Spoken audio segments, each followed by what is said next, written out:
Kala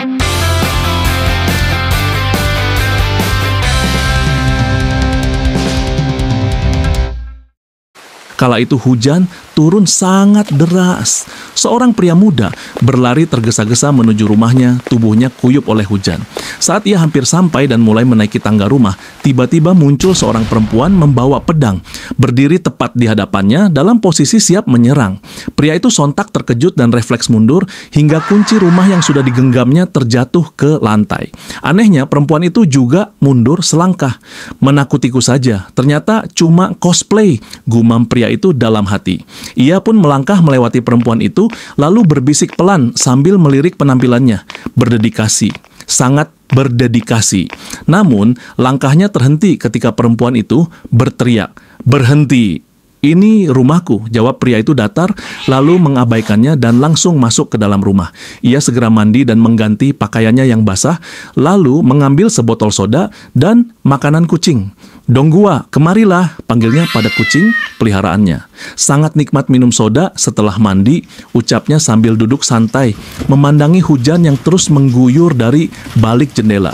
Beberapa saat kemudian, dengan rasa penasaran, ia mengambil payung dan mengintip dari lubang pintu. Ia ingin memastikan apakah perempuan aneh tadi masih ada di luar. Tidak tampak siapapun. Namun, ketika pintu dibuka, perempuan itu masih berdiri di sana, masih dengan pedangnya dan kembali bersiaga begitu melihat sang pria. Sedikit bingung, pria itu mengangkat payungnya, mencoba menunjukkan niat baik. "Aku cuma ingin membantumu pulang, atau mungkin menghubungi keluargamu," ujarnya. Perempuan itu menatapnya curiga. "Dan kamu, siapa?" Sambil sedikit ragu, pria itu menjawab, "Anggap saja aku orang baik." Shu Qing lalu menyodorkan payung ke arahnya. Gadis itu menunduk hormat dan menjawab, "Aku murid dari geng garam. Aku datang ke sini karena alasan tertentu." Benar-benar gila. Dia masih seumuran anak SMA, mungkin lagi kena masa cuninya. Gumam Shu Qing dalam hati, menatap gadis itu yang masih bersikap seperti tokoh dari dongeng. Mengetahui percakapan tidak akan kemana-mana, Shu Qing menghela napas panjang. Ia memutuskan untuk menghubungi petugas keamanan agar bisa membantu gadis itu. Ia mempersilakan gadis itu masuk ke dalam rumah sementara ia menelepon. Gadis itu melihat-lihat sekeliling ruangan dengan penuh waspada. Namun tiba-tiba saat televisi menyala dan menampilkan gambar orang-orang, mata gadis itu melebar. Tanpa pikir panjang, ia langsung menebas layar TV dengan pedangnya. Shu Qing yang masih menelepon terdiam membeku melihat kejadian itu. Ia perlahan menurunkan ponselnya, lalu berkata ke orang di seberang, "Kamu pasti sibuk." Dan sambungan pun ia tutup. Tubuh Shu Qing gemetaran setelah mengetahui bahwa pedang itu adalah pedang asli.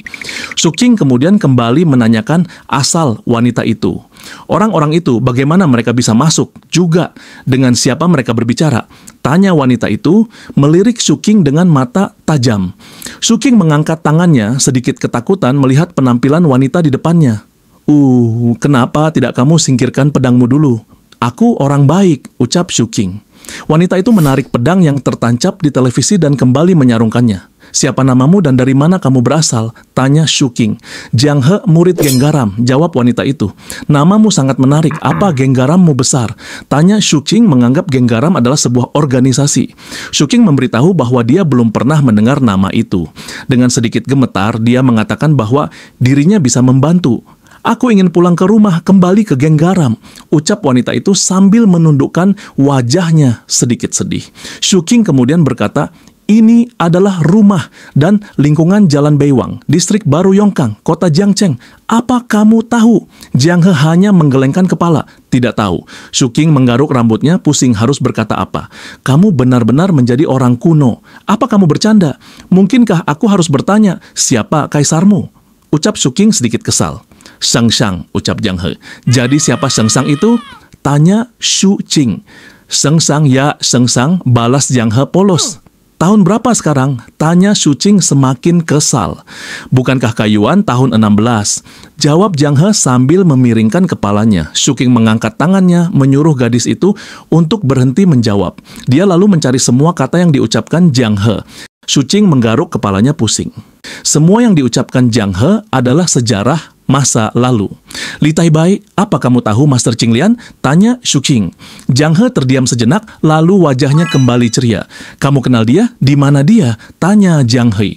Shu Qing sedikit berpaling. Nama yang dia ucapkan tadi adalah salah satu karakter MOBA yang dia mainkan. Tak lama, suara seseorang terdengar dari luar. Jiang He dengan refleks mengeluarkan pedangnya dan siap menghunus ke arah suara tersebut. Shu Qing panik mencoba menghentikan tingkah Jiang He. Dia kemudian memberitahu bahwa itu hanyalah orang yang mengantar paket makanan. Shu Qing mengambil pesanan makanannya dan menawarkan Jiang He, "Apa kamu lapar? Mau makan bersama?" "Tidak butuh." "Tidak, terima kasih," jawab Jiang He. "Kenapa kalian tinggal di tempat sepi?" "Apa ini pengasingan?" tanya Jiang He heran. Karena ini merupakan sebuah tempat asing baginya. Dia juga memberitahu bahwa dirinya tiba di sini 1 jam yang lalu. Shu Qing membeku gemetar. Itu adalah saat hujan turun. Dia beruntung Jiang He tidak menebas setiap orang yang ada. "Tak ada yang melihatmu, kan?" tanya Shu Qing memastikan. "Tidak, aku hanya berkeliaran di kegelapan," jawab Jiang He. "Baguslah," Shu Qing lega. Jiang He kemudian mendekat dan kembali bertanya, "Kamu belum menjawab pertanyaanku." "Bagaimana mengatakannya ya? Kamu bisa menganggapnya sebagai kebiasaan lokal tanpa alasan tertentu," jawab Shu Qing sedikit bingung. Shu Qing kemudian menawarkan kembali makanan yang dia pesan. Jiang He sangat ingin menerimanya, tapi hatinya menolak. Dia masih bersiaga terhadap Shu Qing. Melihat itu, Shu Qing kemudian berganti dan sekarang menawarinya minuman yang dia pesan. Jiang He mundur selangkah, bersiaga siap mengeluarkan pedangnya dan berkata, "Apakah kamu meremehkanku? Aku sudah bilang aku tidak butuh. Aku tidak meremehkanmu. Itu makanan untuk mengisi perutmu," ucap Shu Qing meyakinkannya. Dan pada saat itu, kaleng soda yang dia simpan di meja terjatuh dan tumpah, mengeluarkan sedikit gelembung soda. Shu Qing merasakan hawa dingin di sekitarnya dan berkata dengan gelisah, Itu bukan racun kok. Itu namanya minuman berkarbonasi," ucap Shu Qing gelisah. Jiang He langsung menancapkan pedangnya di pinggir Shu Qing, tepat di sampingnya. Singkat cerita, Shu Qing berhasil meyakinkan Jiang He dengan meminum langsung minuman soda yang tadi ditawarkannya. Meski demikian, dari kejauhan Jiang He masih terlihat sangat waspada. Shu Qing mencoba terus menunjukkan niat baiknya. Ia memperkenalkan kucingnya kepada Jiang He. Sambil diam-diam, Shu Qing memikirkan berbagai cara untuk menghadapinya. Pertama, mungkin ia bisa menipu wanita ini, membiarkannya kelaparan dan mati di luar. Atau sebaliknya, membiarkannya berkeliaran dan membunuh orang tanpa pandang bulu.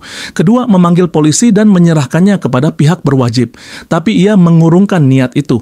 Ketiga, membiarkan wanita kuno ini tinggal di rumahnya. Ia tampak seperti seseorang dari masa lalu yang polos.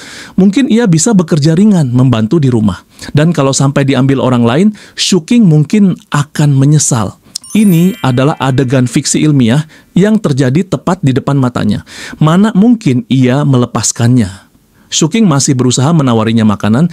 Jiang He tetap mencoba menolak meski matanya menunjukkan rasa lapar. "Haruskah aku menggigitnya dulu untuk memastikan ini tidak beracun?"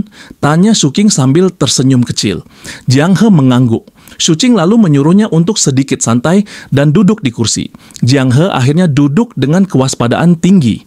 Dari semua benda di ruangan itu, satu-satunya yang Jiang He kenali hanyalah payung. Sisanya benar-benar asing baginya. Dengan dahi mengernyit, Jiang He kembali bertanya, "Ini di mana?" Shu Qing meminta Jiang He untuk meletakkan pedangnya terlebih dahulu, lalu menjawab, "Mungkin kamu tidak bisa kembali karena kamu sudah terlalu jauh dari rumah." "Seberapa jauh?" tanya Jiang He dengan serius. Sekitar 1.200 tahun, jawab Shu Qing tenang. Ia lalu menjelaskan bahwa kini adalah masa depan sekitar 1.200 tahun setelah era tempat Jiang He berasal. Semua orang yang dikenal Jiang He telah menjadi bagian dari sejarah sudah mati lebih dari 1 milenium lalu. Wajah Jiang He mendadak memucat. Ia melangkah mundur, tak mempercayai apa yang baru saja didengarnya. "Apakah itu omong kosong atau bukan? Kamu bisa memeriksanya sendiri." "Perlahan," ucap Shu Qing mencoba menenangkannya. "Kau berbohong padaku," balas Jiang He masih dengan wajah tak percaya. "Kamu orang yang cerdas. Kamu bisa menilai sendiri situasinya. Apa kamu tidak melihat keluar?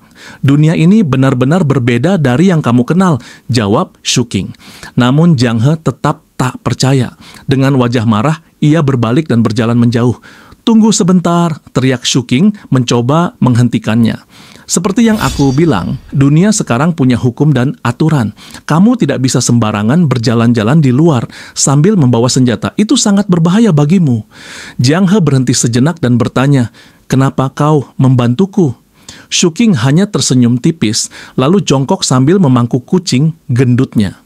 "Saat musim dingin, aku menemukan Donggua ini di luar. Aku memungutnya," ucap Shu Qing lembut. "Donggua?" Jiang He mengerutkan dahi heran. "Ya, kucing gemuk ini," jawab Shu Qing sambil mengelus kucingnya. "Apa kau sedang merendahkanku?" tanya Jiang He tersinggung. Pikiran Jiang He bercampur aduk. Ia tak tahu apakah semua yang diucapkan Shu Qing adalah kebenaran atau hanya separuhnya diselimuti kebohongan. Namun dari pandangan pertama, ia bisa merasakan bahwa Shu Qing tidak memiliki niat jahat.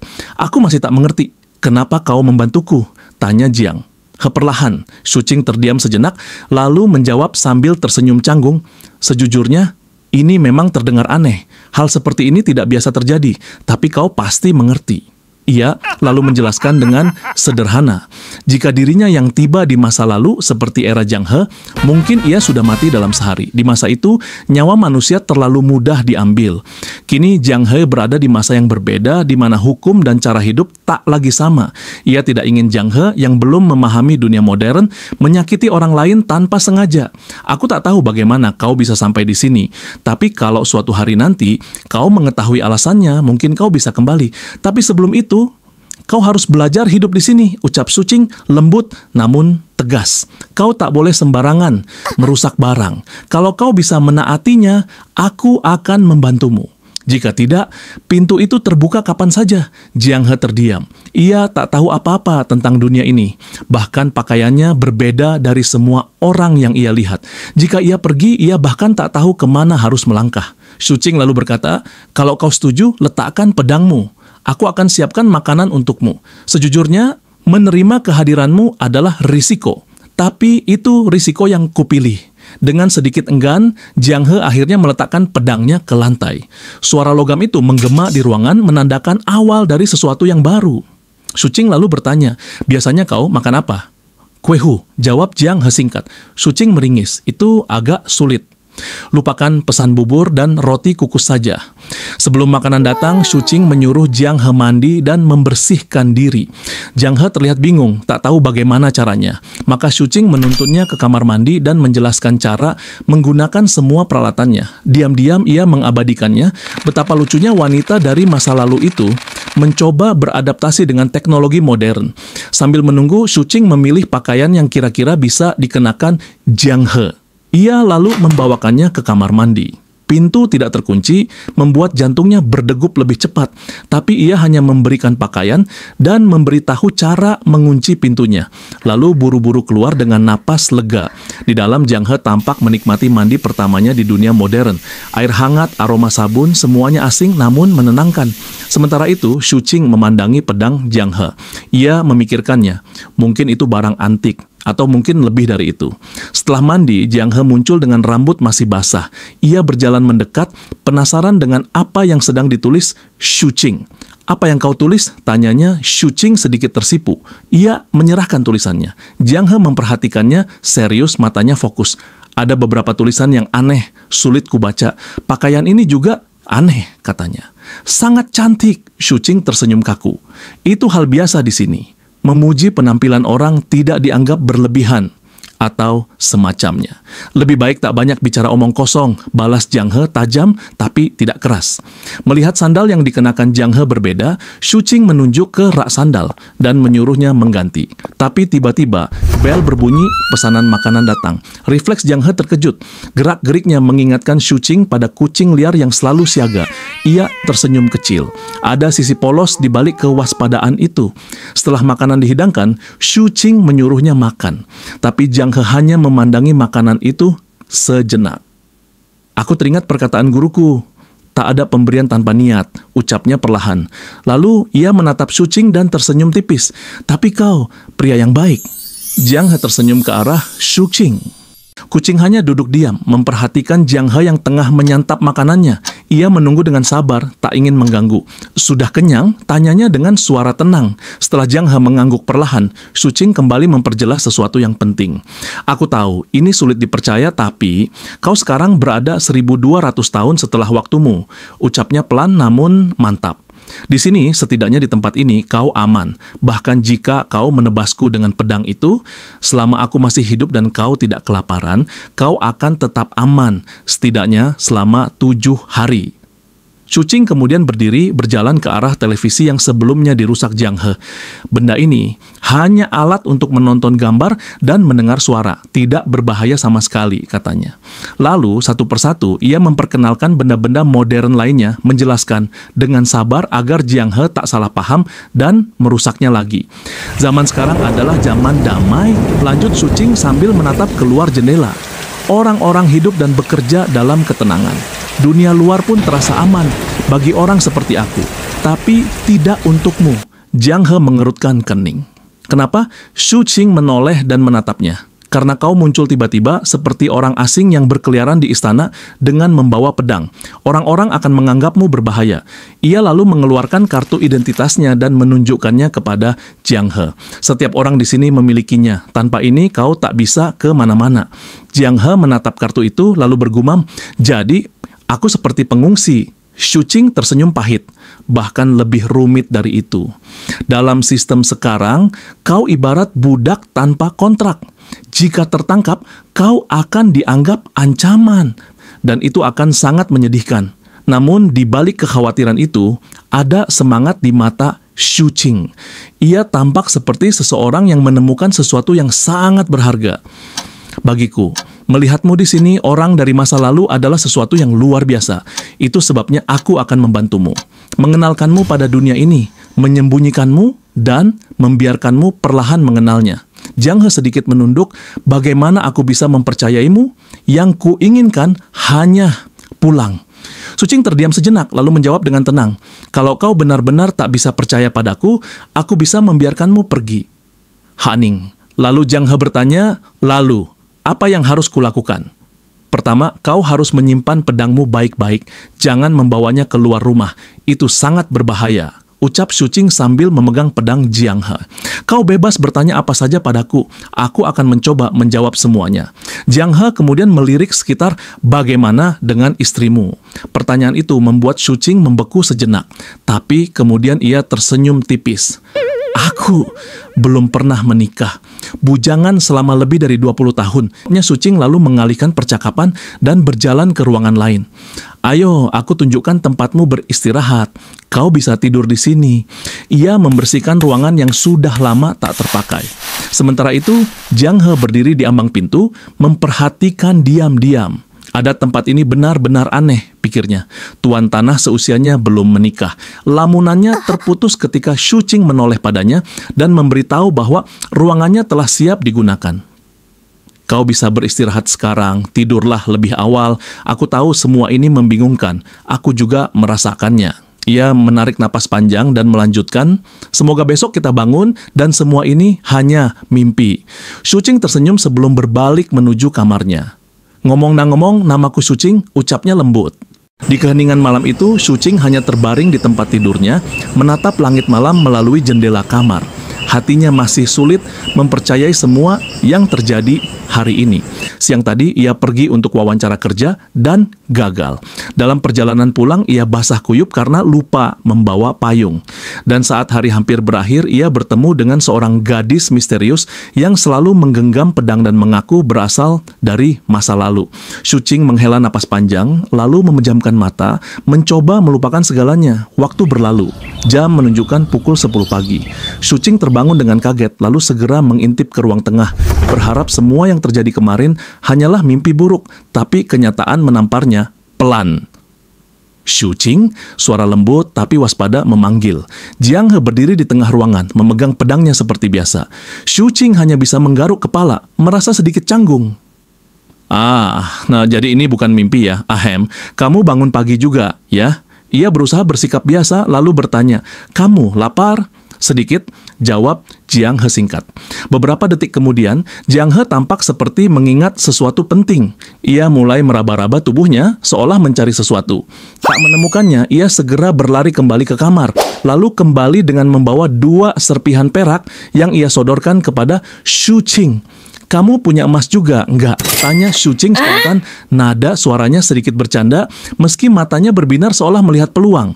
Jiang He menatapnya serius, lalu hendak melepaskan kalungnya untuk diberikan juga. Tapi sebelum sempat, Shu Qing buru-buru menepuk dahinya. Lupakan, aku cuma nanya kok, ini peraknya ku kembalikan saja," ucapnya sambil menyerahkan kembali potongan logam itu. Jiang He hanya menatapnya tajam. "Aku akan keluar sebentar," kata Shu Qing mencoba mengalihkan suasana. "Aku mau beli beberapa kebutuhan untukmu, pakaian, peralatan mandi, dan sebagainya." Setelah bersiap menggosok gigi, mencuci muka, dan merenungi apa yang harus dia lakukan ke depannya, Shu Qing melangkah keluar rumah. Kini ia berada di sebuah toko pakaian wanita, berdiri di depan rak pakaian sambil memilih-milih mana yang cocok untuk Jiang He. Langkahnya tiba-tiba terhenti saat ia tanpa sadar memasuki bagian pakaian dalam. Wajahnya mendadak kaku. "Ya, biarkan saja. Toh dia nggak mungkin tiba-tiba keluar dari ruang hampa," ucapnya sambil menoleh ke arah rak bra dengan ekspresi kaku tapi pasrah. 1 jam telah berlalu. Sambil menghela napas panjang dan sedikit malu, Shu Qing akhirnya selesai membeli semua kebutuhan Jiang He. Di akhir perjalanannya, ia sempat mampir ke toko buku untuk membeli beberapa buku tambahan untuk Jiang He. Kini Shu Qing sudah berada di depan gerbang apartemennya. Paman Zhao, penjaga keamanan di sana, menyapanya dengan ramah. "Ada apa kemarin? Kau menghubungiku kan?" tanya Paman Zhao penasaran. Shu Qing buru-buru mengalihkan topik. "Paman sudah makan. Aku baru saja makan," jawab Paman Zhao santai. Ia kemudian memperingatkan Shu Qing untuk tetap waspada. Belakangan ini katanya ada laporan tentang kasus perampokan di sekitar area tersebut. "Baik, akan kuingat," sahut Shu Qing. Ia pun melanjutkan langkahnya menuju rumah. Namun sesampainya di dalam apartemen, tubuhnya langsung membeku. Jiang He berdiri dengan pedangnya terhunus siap menyerang. "Sudah kubilang tempat ini aman, santai saja," ucap Shu Qing berusaha menenangkan. Ia lalu menyodorkan sekotak makan siang kepada Jiang He. "Aku juga sudah beli semua kebutuhanmu," tambah Shu Qing. "Terima kasih," balas Jiang He singkat. Keduanya pun duduk dan mulai menikmati sarapan mereka. Namun mata Shu Qing terbelalak saat melihat cara makan Jiang He yang jauh dari bayangannya. Setelah makan, Shu Qing memberikan semua barang yang telah dibelinya. Saat Jiang He melihat pakaian dalam, ia memegangnya sambil bertanya, "Bagaimana cara memakai ini?" Shu Qing terdiam sesaat, lalu dengan gugup menjawab, "Aku akan carikan video tutorial untukmu, dan juga untuk barang-barang lainnya." Tak lupa, Shu Qing juga memberikan beberapa buku sejarah dan ilmu pengetahuan agar Jiang He bisa mulai mempelajari dunia ini. Beberapa saat kemudian, suasana menjadi lebih tenang. Shu Qing membuka percakapan. "Apa kamu punya pertanyaan?" Jiang He menatapnya dan bertanya, "Apa statusmu di dunia ini?" "Aku baru lulus, masih mencari pekerjaan dan mencoba menyesuaikan diri dengan kehidupan masyarakat," jawab Shu Qing jujur. Jiang He hanya mengangguk pelan. Ia tampak menyerap semua informasi meski jelas masih banyak yang membingungkannya. Tak lama kemudian, Jiang He membuka salah satu buku sejarah yang diberikan Shu Qing. Setetes air mata jatuh saat ia membaca. "Bagaimana aku bisa kembali?" gumamnya lirih. Shu Qing yang melihat itu langsung bertanya, "Sebenarnya bagaimana kamu bisa sampai ke sini kemarin?" Jiang He menjelaskan, "Kemarin aku sedang mengejar bandit. Saat itu hujan deras dan aku tersesat di hutan. Saat belok, tiba-tiba aku melihat bangunan tinggi dan..." Shu Qing mengerutkan kening. "Tapi tidak ada hutan di sekitar sini," gumamnya dalam hati semakin bingung. Ingin mencairkan suasana, Shu Qing kembali bertanya, "Ngomong-ngomong, seberapa kuat kamu? Bagaimana teknik bela dirimu?" Dengan tenang, Jiang He menatap keluar jendela, lalu menunjuk ke arah gedung lantai 4. Mungkin tidak masalah kalau aku melompat dari sana," ucapnya santai.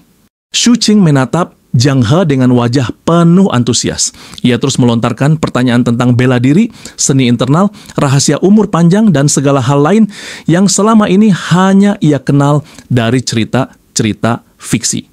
Jiang He menatapnya datar lalu bergumam, "Apa itu?" Shu Qing mendekat, matanya berbinar. "Bagaimana kamu berlatih bela diri? Apa aku bisa mempelajarinya?" Kamu terlalu tua, jawab Jiang He datar. Bahkan dengan tekad dan ketekunan, tidak ada yang akan bisa dicapai. Shu Qing sedikit menundukkan alisnya, kecewa, tapi semangatnya belum padam sepenuhnya. Jiang He melihat ekspresi itu dan mungkin merasa tidak enak, mendesah pelan. Ia lalu berdiri dan mengambil posisi kuda-kuda dasar. Sebelum berlatih, latih pinggangmu terlebih dulu. Lakukan latihan tiang pancang. Semuanya dimulai dari dasar, ucapnya lantang. Bela diri adalah latihan jangka panjang. Kamu sudah terlalu tua. Shu Qing menatapnya masih dengan harapan, jadi tidak bisa ya, kalau langsung belajar teknik tingkat atas, bagaimana kamu bisa bela diri tanpa dasar? Jawab Jiang He cepat. Ia lalu menjelaskan bahwa butuh waktu setidaknya 3 tahun untuk membangun fondasi latihan dasar. Shu Qing menghela napas. Kalau begitu, bagaimana dengan pedang? Bisa langsung belajar menggunakan pedang? Tidak akan berhasil, sahut Jiang He tanpa ragu. Akhirnya, Shu Qing menyerah. Ia berdiri dan menunjuk ke arah pakaian yang ia beli. Kalau begitu, coba pakaian yang kubelikan. Lihat apakah cocok. Saat Jiang He masuk ke kamar untuk berganti pakaian, Shu Qing mencuri kesempatan. Ia mengambil pedang milik Jiang He dan mencoba mengayunkannya seperti petarung-petarung dalam film. Namun, karena beratnya, ia hanya mampu beberapa gerakan sebelum meletakkannya kembali dengan napas tersengal. Tak lama kemudian terdengar suara lembut dari belakang. Aku sudah memakainya. Shu Qing berbalik. Jiang He telah berdiri di sana mengenakan pakaian baru. Aku sudah mencoba semuanya, semua cocok. Terima kasih. Lanjutnya. Shu Qing terdiam sejenak, terpaku. Dalam hati ia sangat terharu melihat Jiang He yang baginya begitu sempurna. Astaga. Selama dia tidak berbicara atau bergerak, dia seperti patung dewi, cantik, cerdas. Untunglah gadis kuno ini hanya kurang pengetahuan, bukan iku, gumamnya dalam hati. Aku akan mengajakmu keluar malam ini. Kita akan membeli ikat rambut untukmu, ujar Shu Qing sambil tersenyum. Sore harinya, Jiang He mengintip dari balik pintu kamar. Di luar, Shu Qing tengah duduk di hadapan layar komputer. Apa yang kau lakukan? Tanyanya penasaran. Shu Qing menoleh lalu menjelaskan singkat tentang benda di depannya. Ini komputer. Alat serbaguna bisa dipakai untuk mencari informasi, bekerja, membuat sesuatu, banyak hal. Jiang He hanya menatap aneh, seolah tidak mengerti mengapa seseorang bisa duduk begitu serius di depan kotak bercahaya itu. Bukankah kamu harus bekerja? Tanyanya kemudian. Ini juga pekerjaan, jawab Shu Qing. Di dunia ini menghasilkan uang butuh otak. Pedagang, tebak Jiang He. Mirip, tapi tidak bisa dijelaskan seperti itu. Nanti seiring waktu kamu akan mengerti, jawab Shu Qing. Sekarang lebih baik kamu mulai dari hal-hal mendasar dulu. Beberapa saat kemudian, Shu Qing memperlihatkan sebuah video pertarungan bela diri di layar komputer. Ia menontonnya dengan mata berbinar. Menurutmu, apa mereka sangat kuat? Tanya Shu Qing. Mendengar pertanyaan itu, tubuh Jiang He bergetar ketakutan. Dalam hatinya, ia membayangkan kemungkinan buruk jika harus menghadapi kekuatan seperti yang baru saja ditonton dalam video. Adegan pertarungan itu terlalu tidak masuk akal baginya. Oh, lihat bagian ini. Seru Shu Qing penuh semangat menunjuk ke layar dan meminta Jiang He memperhatikan adegan selanjutnya. Jiang He membeku. Wajahnya pucat pasi. Apakah ini kekuatan kalian? Tanyanya dengan suara gemetar. Shu Qing segera menyadari ketakutannya dan mencoba menenangkan. Itu semua palsu, efek khusus, hanya untuk hiburan. Nyata atau palsu? Desak Jiang He memojokkan Shu Qing dengan tatapan serius. Sungguh itu palsu, hanya akting. Shu Qing mengangkat tangan seperti bersumpah. Untuk meyakinkan Jiang He lebih lanjut, Shu Qing segera mengganti video tersebut dengan video lain. Kali ini menampilkan adegan yang lebih damai. Lihat ini beda kan? Ujar Shu Qing. Bisa dibilang, yang tadi itu hanya seni bela diri versi imajinasi kami. Lanjutnya, Jiang He hanya mengamati meski jelas ia masih belum sepenuhnya mengerti. Setelah beberapa saat, Jiang He berkata pelan, mungkin aku masih bisa melakukan beberapa hal, tapi tidak sehebat atau sekuat apa yang tadi kulihat. Shu Qing menatapnya, lalu seolah mendapatkan ide. Ia segera membuka video lain yang menampilkan gerakan tai chi lambat dan anggun. Kalau ini, bisakah kamu melakukannya? Tanya Shu Qing, memperlihatkan video itu. Jiang He mengusap dagunya, berpikir. Ia memperhatikan dengan seksama, lalu berdiri dan mengambil posisi. Ia mulai menirukan gerakan tai chi yang ada di video, perlahan dan penuh konsentrasi. Apa seperti ini? Tanyanya sambil menyelesaikan satu gerakan. Shu Qing mengangguk antusias.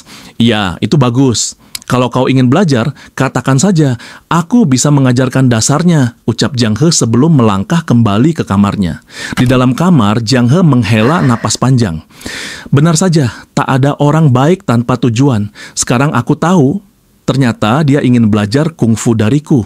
Semuanya masuk akal. Ia teringat adegan-adegan mengerikan dari video tadi.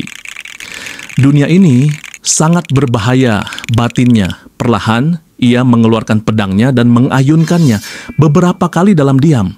Gerakannya anggun tapi penuh tekanan, seperti tengah menyalurkan pikirannya ke dalam setiap tebasan. Sementara itu, di ruang depan, Shu Qing menyandarkan tubuhnya di kasur. Apa yang sedang dia lakukan di dalam sana? Gumamnya penasaran mendengar suara samar dari kamar Jiang He. Tak lama kemudian Shu Qing terlelap. Saat ia terbangun, jam sudah menunjukkan pukul 7 malam. Astaga, serunya sambil bangkit panik. Ia baru ingat janjinya untuk mengajak Jiang He keluar malam ini. Ia segera menuju kamar Jiang He, bersiap menepati janjinya. Singkat cerita, mereka kini bersiap untuk pergi. Shu Qing mengingatkan Jiang He agar tidak melakukan hal-hal yang tidak perlu selama di luar. Jangan buat gerakan aneh, cukup jalan seperti biasa. Di sini sangat aman, pesan Shu Qing. Jiang He hanya mengangguk tenang, meskipun wajahnya menunjukkan sedikit kebingungan. Sebelum mereka melangkah keluar, Shu Qing memotret Jiang He yang sedang berdiri di depannya. Jiang He mengernyitkan dahi. Apa yang barusan kamu lakukan? Coba senyum, kata Shu Qing sambil mengarahkan kamera lagi. Jiang He menuruti permintaan itu meski senyumnya tampak kaku dan dipaksakan. Seram, batin Shu Qing. Lupakan yang barusan. Sebelum benar-benar berangkat, Shu Qing meminta Jiang He menyimpan pedangnya. Itu hanya akan menimbulkan masalah. Tidak boleh menusuk orang, tapi kalau kepepet, meninju masih boleh, tambah Shu Qing. Jiang He mengangguk patuh. Diam-diam, Shu Qing kembali mengambil foto Jiang He. Mereka akhirnya meninggalkan apartemen, berjalan pelan keluar. Shu Qing menjelaskan banyak hal tentang lingkungan sekitarnya, sementara Jiang He tetap waspada, sesekali melirik ke kanan dan kiri. Hohoho, jalan-jalan bareng gadis kuno, mantap nggak tuh? Batin Shu Qing dengan rasa bangga. Sesampainya di depan gerbang, mereka disambut oleh pandangan tajam salah satu tetangga, Kun Er. Wajahnya menyipit curiga. Ada apa Kun Er? Tanya Shu Qing, mencoba bersikap biasa. Gadis ini sepertinya familiar, ujar Kun Er curiga. Xiaoshu, dia pacarmu? Paman Zhao yang kebetulan sedang berjaga ikut bergabung. Benar, dia gadis yang kemarin bawa pisau panjang di tangga kan? Pisau panjang dan hitam, tambah Kun Er sambil menunjuk. Aku ingat sekarang. Shu Qing buru-buru tertawa kaku. Itu cuma cosplay, serius cuma cosplay. Ah, begitu ya. Aku nggak terlalu paham soal itu. Balas Kun Er akhirnya meski masih sedikit ragu. Shu Qing hanya menggaruk pipi sambil tersenyum kikuk. Setelah situasi mereda, mereka segera melanjutkan perjalanan. Beberapa langkah kemudian, Jiang He melepas tangan Shu Qing. Saat berjalan di pinggir jalan, Jiang He tiba-tiba tersentak melihat mobil melintas dengan kecepatan tinggi. Itu berlari sangat cepat, serunya terkejut. Itu namanya mobil, punya 4 roda. Kegunaannya mirip kereta kuda di zamanmu. Bayangkan saja kudanya dimasukkan ke dalam mobil, lalu mereka berlari di dalam sana dan mendorong mobilnya. Jelas Shu Qing sok serius. Jiang He terdiam, tampak lebih bingung daripada sebelumnya. Shu Qing menunjuk ke langit. Itu namanya clairvoyance. Mereka bisa mengawasi kita dari ribuan mil jauhnya, katanya setengah menakut-nakuti. Jiang He memandang langit dengan wajah tegang. Tak lama kemudian, ia memungut beberapa batu kecil dari tepi jalan. Kamu ngapain ambil batu? Tanya Shu Qing curiga. Tanpa menjawab, Jiang He mengambil ancang-ancang. Tangannya terangkat, bersiap melempar batu ke arah alat yang disebut clairvoyance itu. Shu Qing panik, berusaha menghentikannya. Di perempatan jalan, Shu Qing berhenti dan berkata, lihat, ini disebut lampu lalu lintas. Ia kemudian menjelaskan kepada Jiang He tentang fungsi lampu tersebut. Kamu bisa pergi sekarang, ucap Shu Qing saat lampu berubah menjadi hijau. Di sisi lain, Jiang He terus menoleh ke berbagai arah, memerhatikan hal-hal baru yang belum pernah ia lihat sebelumnya. Bagaimana dengan ini? Tanya Shu Qing sambil memperlihatkan sebuah ikat rambut. Namun, saat membayangkannya dipakai, ia mengurungkan niat. Mereka pun kembali melanjutkan melihat-lihat. Mata Jiang He berbinar saat melihat salah satu tali rambut yang menarik perhatiannya. Kamu suka yang ini? Tanya Shu Qing sambil menyerahkannya. Jiang He mengangguk. Shu Qing pun menunjukkan cara memakainya. Cocok banget. pikir Shuqing dalam hati. Shuqing kemudian mengajak Jiang He ke tempat lain, sebuah restoran cepat saji. Ini adalah tempat makan. Aku biasa membeli makan siang di sini. Bahkan orang yang mengantar makanan kemarin juga berasal dari sini, jelas Shuqing. Jiang He hanya diam, mengamati suasana sekitar. Tak lama, pesanan mereka tiba. Shuqing menyuruh Jiang He untuk segera mulai makan. Sambil melirik Jiang He, Shuqing berpikir, meninggalkan pahlawan wanita ini sendirian, jauh lebih rumit dari yang kubayangkan. Tapi satu langkah pada satu waktu. Setelah selesai makan, mereka kembali ke apartemen. Sesampainya di rumah, Shuqing bertanya, "Apa kau percaya sekarang?" Jiang He hanya melirik lalu menoleh ke arah lain. Itu bukan hal buruk, bukan? Kamu bisa melihat semua orang hidup dengan damai, bekerja dengan baik, dan menikmati hidup, ujar Shuqing lagi. Sejujurnya, kalau kamu bisa memecahkan masalah identitasmu, kamu bisa menikmati banyak hal di sini. Hal-hal yang sebelumnya tak bisa kamu rasakan. Jiang He terdiam lalu mengerutkan alis. "Aku ingin pulang," gumamnya pelan. "Tapi kamu tidak bisa kembali. Sudah 1200 tahun. Jawab Shuqing. "Apa itu identitas? Bagaimana mengatasinya?" Tanya Jiang He lirih. Shuqing memalingkan wajah dan menjawab, ia juga tidak tahu caranya karena bukan bagian dari pemerintah. Tapi yang terpenting, kamu harus mulai berinteraksi dengan masyarakat tanpa menimbulkan kecurigaan.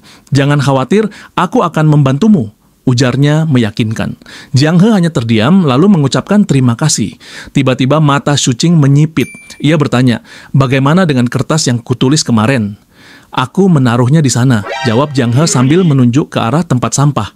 Singkat cerita, Jiang He mengambil kembali kertas yang sebelumnya ia buang. Shuqing kemudian menjelaskan pentingnya kartu identitas yang selama ini sering ia sebutkan. Tanpa identitas, kamu tidak bisa menikmati hak dan fasilitas apapun. Makanan, pakaian, transportasi, rumah. Semua itu didasarkan pada identitas, jelas Shuqing. Melamar pekerjaan pun butuh identitas, kecuali di beberapa pabrik kecil yang menerima pengungsi. Kamu juga tidak bisa tinggal di hotel atau penginapan tanpa identitas. Bahkan untuk naik kendaraan umum pun kamu membutuhkannya. Jiang He mengangguk, mulai memahami betapa pentingnya kartu identitas. "Kenapa kamu tidak datang ke sini 20 tahun yang lalu?" Gumam Shuqing pelan. "Sekarang mendaftar akun saja sudah jauh lebih sulit." Ia lalu melanjutkan, "Lupakan saja. Fokus belajar dulu.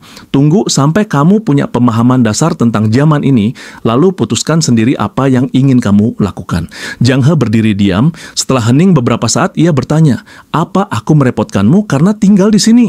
Shuqing membalas tanpa menoleh, masih fokus pada laptopnya. "Tidak masalah, selama kamu tidak bertarung dan membunuh, aku tidak keberatan." Tak lama kemudian, kucing peliharaan Shuqing Donghua mendekat. "Ah, aku lupa memberimu makan," ucap Shuqing sambil mengelus Donghua. Ia melirik ke arah Jiang He. "Kembalilah belajar," ujarnya pelan. Beberapa saat setelahnya, sambil memikirkan apa yang harus dilakukan ke depannya, Shuqing menghela napas panjang. Ia teringat bahwa saudaranya adalah seorang perwira polisi. Ia kemudian mengirim pesan, berniat untuk menemuinya. Mungkin saudaranya bisa membantu, setidaknya memberi saran soal hukum dan identitas. Setelah pikirannya tenang, Shuqing bersiap mandi. Ia melepas pakaian, mengenakan handuk, dan berjalan melintasi rumah. Dia baru sadar bahwa ada wanita di rumahnya. Ia merasa lega karena Jiang He tidak melihat penampilannya. Shuqing segera masuk ke kamarnya. Sementara itu, dari balik pintu kamar, Jiang He mengintip situasi sekitar. Saat merasa aman, ia dengan cepat menyelinap menuju kamar mandi. Waktu berlalu. Kini hari Sabtu. Shuqing memperkenalkan tablet kepada Jiang He dan memintanya untuk belajar menggunakannya. Tak lama kemudian, Donghua mengeong dari belakang. "Latihan dulu, aku mau memberi makan Donghua," ujar Shuqing. "Apa itu?" tanya Jiang He menatap ke arah makanan kucing. "Makanan kucing ya, makanan khusus untuk kucing," jawab Shuqing santai. Jiang He tampak berpikir, membayangkan bahwa makanan kucing mungkin tumbuh di pohon seperti buah-buahan. Tiba-tiba bel pintu berbunyi. Makan malam pesanan Shuqing telah tiba, ia menyerahkannya kepada Jiang He.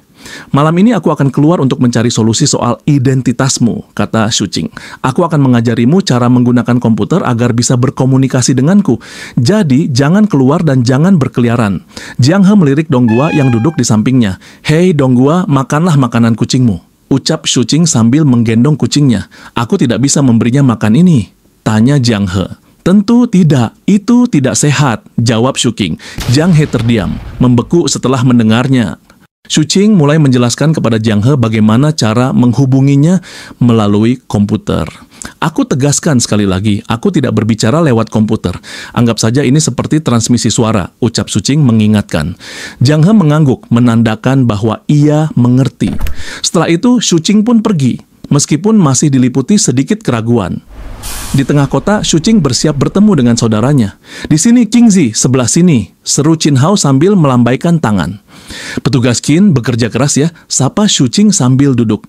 Ini kerjaan berat juga loh, duduklah, sudah lama kita tidak minum bersama. Jawab Qin Hao santai. Memangnya polisi boleh minum? Tanya Shuqing sambil tersenyum. Pura-pura saja aku bukan polisi. Sekarang aku hanya orang biasa. Balas Qin Hao dengan nada bercanda. Shuqing tersenyum lalu bertanya, bagaimana pekerjaanmu? Jujur saja, sama sekali berbeda dari yang aku bayangkan.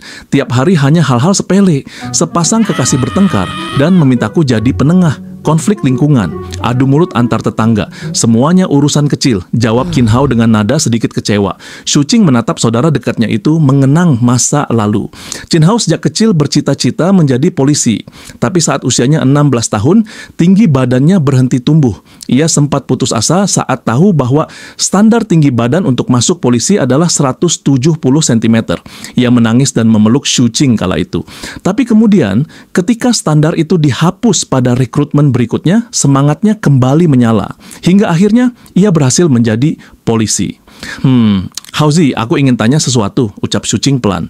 Misalnya, jika seorang gelandangan kehilangan ingatan dan ingin mendapatkan identitas untuk bisa bekerja, tapi tidak punya bukti identitas sama sekali, apa yang harus dia lakukan untuk mendapatkan ID baru? Dia tidak bisa melakukannya, jawab Qin Hao tegas. Tatapan mata Qin Hao berubah tajam. Untuk siapa kamu menanyakan ini? Tanyanya curiga.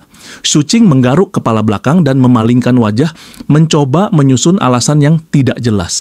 Jangan konyol, kecuali kalau keluarganya bisa memberikan bukti identitas, seseorang yang tiba-tiba muncul tanpa jejak apapun tidak bisa mendapatkan ID. Aku bahkan tidak bisa membayangkannya, kata Qin Hao. Kenapa kau berurusan dengan orang seperti itu, kecuali perilakunya mencurigakan? Biasanya aku akan bertanya 3 kali, siapa tahu dia buronan, lanjutnya serius. Aku tahu sesuatu soal orang itu. Kalau dia buronan, apa aku berani datang ke polisi sepertimu?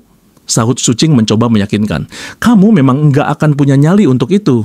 Tapi kalau kamu bertindak bodoh hanya karena dia kelihatan kehilangan ingatan atau kelihatan tak berdaya, kamu harus menyelidikinya. Cek data orang hilang. Periksa database, pastikan apakah dia buronan atau bukan, balas Qin Hao. Bagaimana dengan ID? Bukankah seseorang harus membuatnya? Kamu tidak bisa begitu saja membuat ID.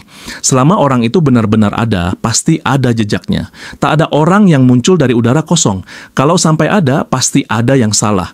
Siapapun yang berjalan pasti meninggalkan jejak. Itu hukum emas, kata Qin Hao mengutip Edmund Lockhart, hukum emas. Shuqing menghela napas dan tersenyum geli. Jadi, polisi yang menengahi pertengkaran wanita tua itu juga bagian dari hukum emas ya? Tunggu dan lihat saja. Aku pasti akan menjadi polisi hebat di masa depan. Gumam Qin Hao yang sudah mabuk. Shuqing mengangkat tubuh Qin Hao yang sudah tepar dan membawanya menuju kasir untuk membayar. Sesaat kemudian, Shuqing teringat pada Jiang He. Ia pun membeli beberapa tusuk sate dan tahu ikan untuk dibawa pulang. Singkat cerita, Qin Hao dan Shuqing telah kembali ke rumah mereka masing-masing. Aku pulang, ucap Shuqing saat kembali ke apartemennya. Ia melihat Jiang He sedang tertidur di sofa tengah. Saat Shuqing mendekat, tiba-tiba mata Jiang He terbuka refleks. Kau sudah pulang? Tanya Jiang He. Shuqing sedikit terkejut, lalu berkata, aku sudah makan di luar. Aku khawatir, jadi aku membawa beberapa untukmu. Terima kasih, balas Jiang He singkat. Shuqing mendekatkan wajahnya, lalu berbisik sambil tersenyum. Terima kasih? Berterima kasih kepada siapa? Terima kasih pada pahlawan muda, ucap Jiang He pelan. Dengan senang hati, balas Shuqing sambil tertawa. Jiang He lalu menutup hidungnya sedikit. Kamu minum banyak? Tanyanya. Hanya beberapa, jawab Shuqing santai. Ia kemudian mengeluarkan salah satu makanan yang dibelinya. Ini yogurt, kamu harus menjilatnya dulu sebelum meminumnya, kata Shuqing sambil tersenyum. Ia memperhatikan Jiang He yang mulai memakan yogurt itu dengan tenang, lalu berdiri dan berkata, cepat makan sebelum dingin, sebelum berjalan ke kamar mandi. Shuqing menikmati suasana hangat itu, tidak seperti sebelumnya saat ia hanya hidup sendiri. Setelah mandi, Shuqing berjalan kembali ke ruang tengah dan melihat Jiang Jiang He. Mandi bisa dilakukan setiap hari, jadi kamu tidak perlu menungguku, ucapnya melihat kebiasaan Jiang He yang selalu mandi setelahnya.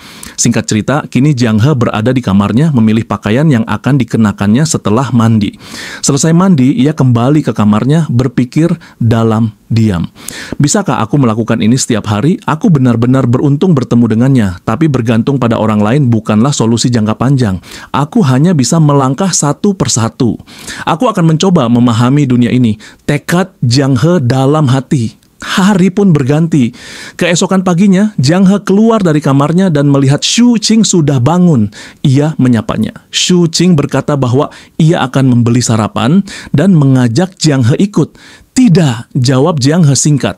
Akhirnya Shu Qing pergi sendiri. Saat ia sampai di gerbang apartemen, beberapa orang terlihat sudah berkumpul dan memanggilnya. Ada apa, Paman Chen? Tanya Shu Qing. Kun Ar menatap tajam ke arah Shu Qing dan bertanya, apa kamu mendengar sesuatu tadi malam?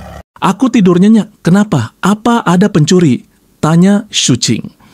Kita mungkin dihantui di sini. Beberapa hari ini aku tidak tahu apa yang membuatnya ketakutan, jawab seorang pria botak sambil menunjukkan anjingnya yang tampak ketakutan. Paman Zhao, apa kau juga melihatnya? Tanya Shu Qing. Aku tidak melihat, tapi aku merekamnya, ujar Paman Zhao. Tak lama kemudian mereka pergi bersama untuk melihat rekaman CCTV. Sebuah bayangan hitam melintas cepat di rekaman itu. Shu Qing langsung mengenalinya. Itu dia. Aku harus cepat kembali dan bertanya padanya, gumamnya dalam hati sambil memegangi kepala. Namun, ia mencoba menenangkan suasana. Mari kita lihat situasinya dulu. Mungkin gadis itu, maksudku hantu itu, hanya orang yang lewat. Ketiga orang lainnya pun terlihat sedikit lebih tenang. Shu Qing merasa lega. Setidaknya, untuk sementara mereka tidak akan memanggil polisi untuk menyelidikinya lebih lanjut.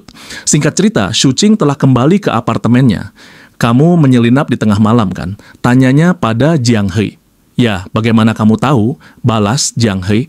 Kamera pengawas dan clairvoyance juga menangkapnya, ujar Shu Qing sambil menutup wajah. Apa yang kamu pakai tadi malam? Lanjutnya. Hitam, aku juga pakai topeng, jawab Jiang He. Shu Qing merasa sedikit lega mendengarnya. Setidaknya Jiang He tidak memperlihatkan wajah aslinya. Kalau kau ingin keluar lagi di masa depan, beritahu aku. Aku akan menemanimu. Ingat, identitasmu berbahaya karena kau tidak punya identitas resmi, tegas Shu Qing. Kemudian Shu Qing memberitahu Jiang He soal obrolan para tetangga tentang bayangan misterius itu. Untuk memberikan peringatan, ia mencari video-video serupa tentang apa yang bisa terjadi jika Jiang He diketahui publik. Kalau aku merepotkanmu, aku akan pergi sekarang, kata Jiang He pelan. Hal terpenting untukmu sekarang adalah belajar. Kamu mau makan apa? Mau pesan take out, burger, ayam goreng, atau pancake? Tanya Shu Qing. Jiang He hanya tersenyum dan menggeleng. Sehat saja, terima kasih Nasa Ksatria Muda. Jawabnya masih mengira makanan kucing sebelumnya adalah makanan manusia. Sehat, maksudmu kamu ingin makan makanan kucing? Tanya Shu Qing setengah heran.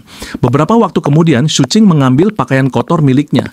Jiang He hanya menonton dengan rasa penasaran, lalu memutuskan mengikuti Shu Qing. Shu Qing lalu memperkenalkan mesin cuci padanya dan mengajarkan cara menggunakannya. Tak butuh waktu lama, Jiang He membawa semua pakaian kotornya dan mulai memasukkannya ke mesin. Namun, saat Shu Qing membantu, ia menarik seutas kain panjang dari tumpukan pakaian. Apa ini? Gumamnya. Jiang He yang melihat itu langsung memerah wajahnya. Dengan cepat, ia merebut kain tersebut dan membawanya pergi. Shu Qing hanya berdiri terpaku, tidak tahu apa sebenarnya kain itu. Setelah kejadian tadi, Jiang He hanya duduk di tengah ruangan menunggu pakaiannya yang sedang dicuci.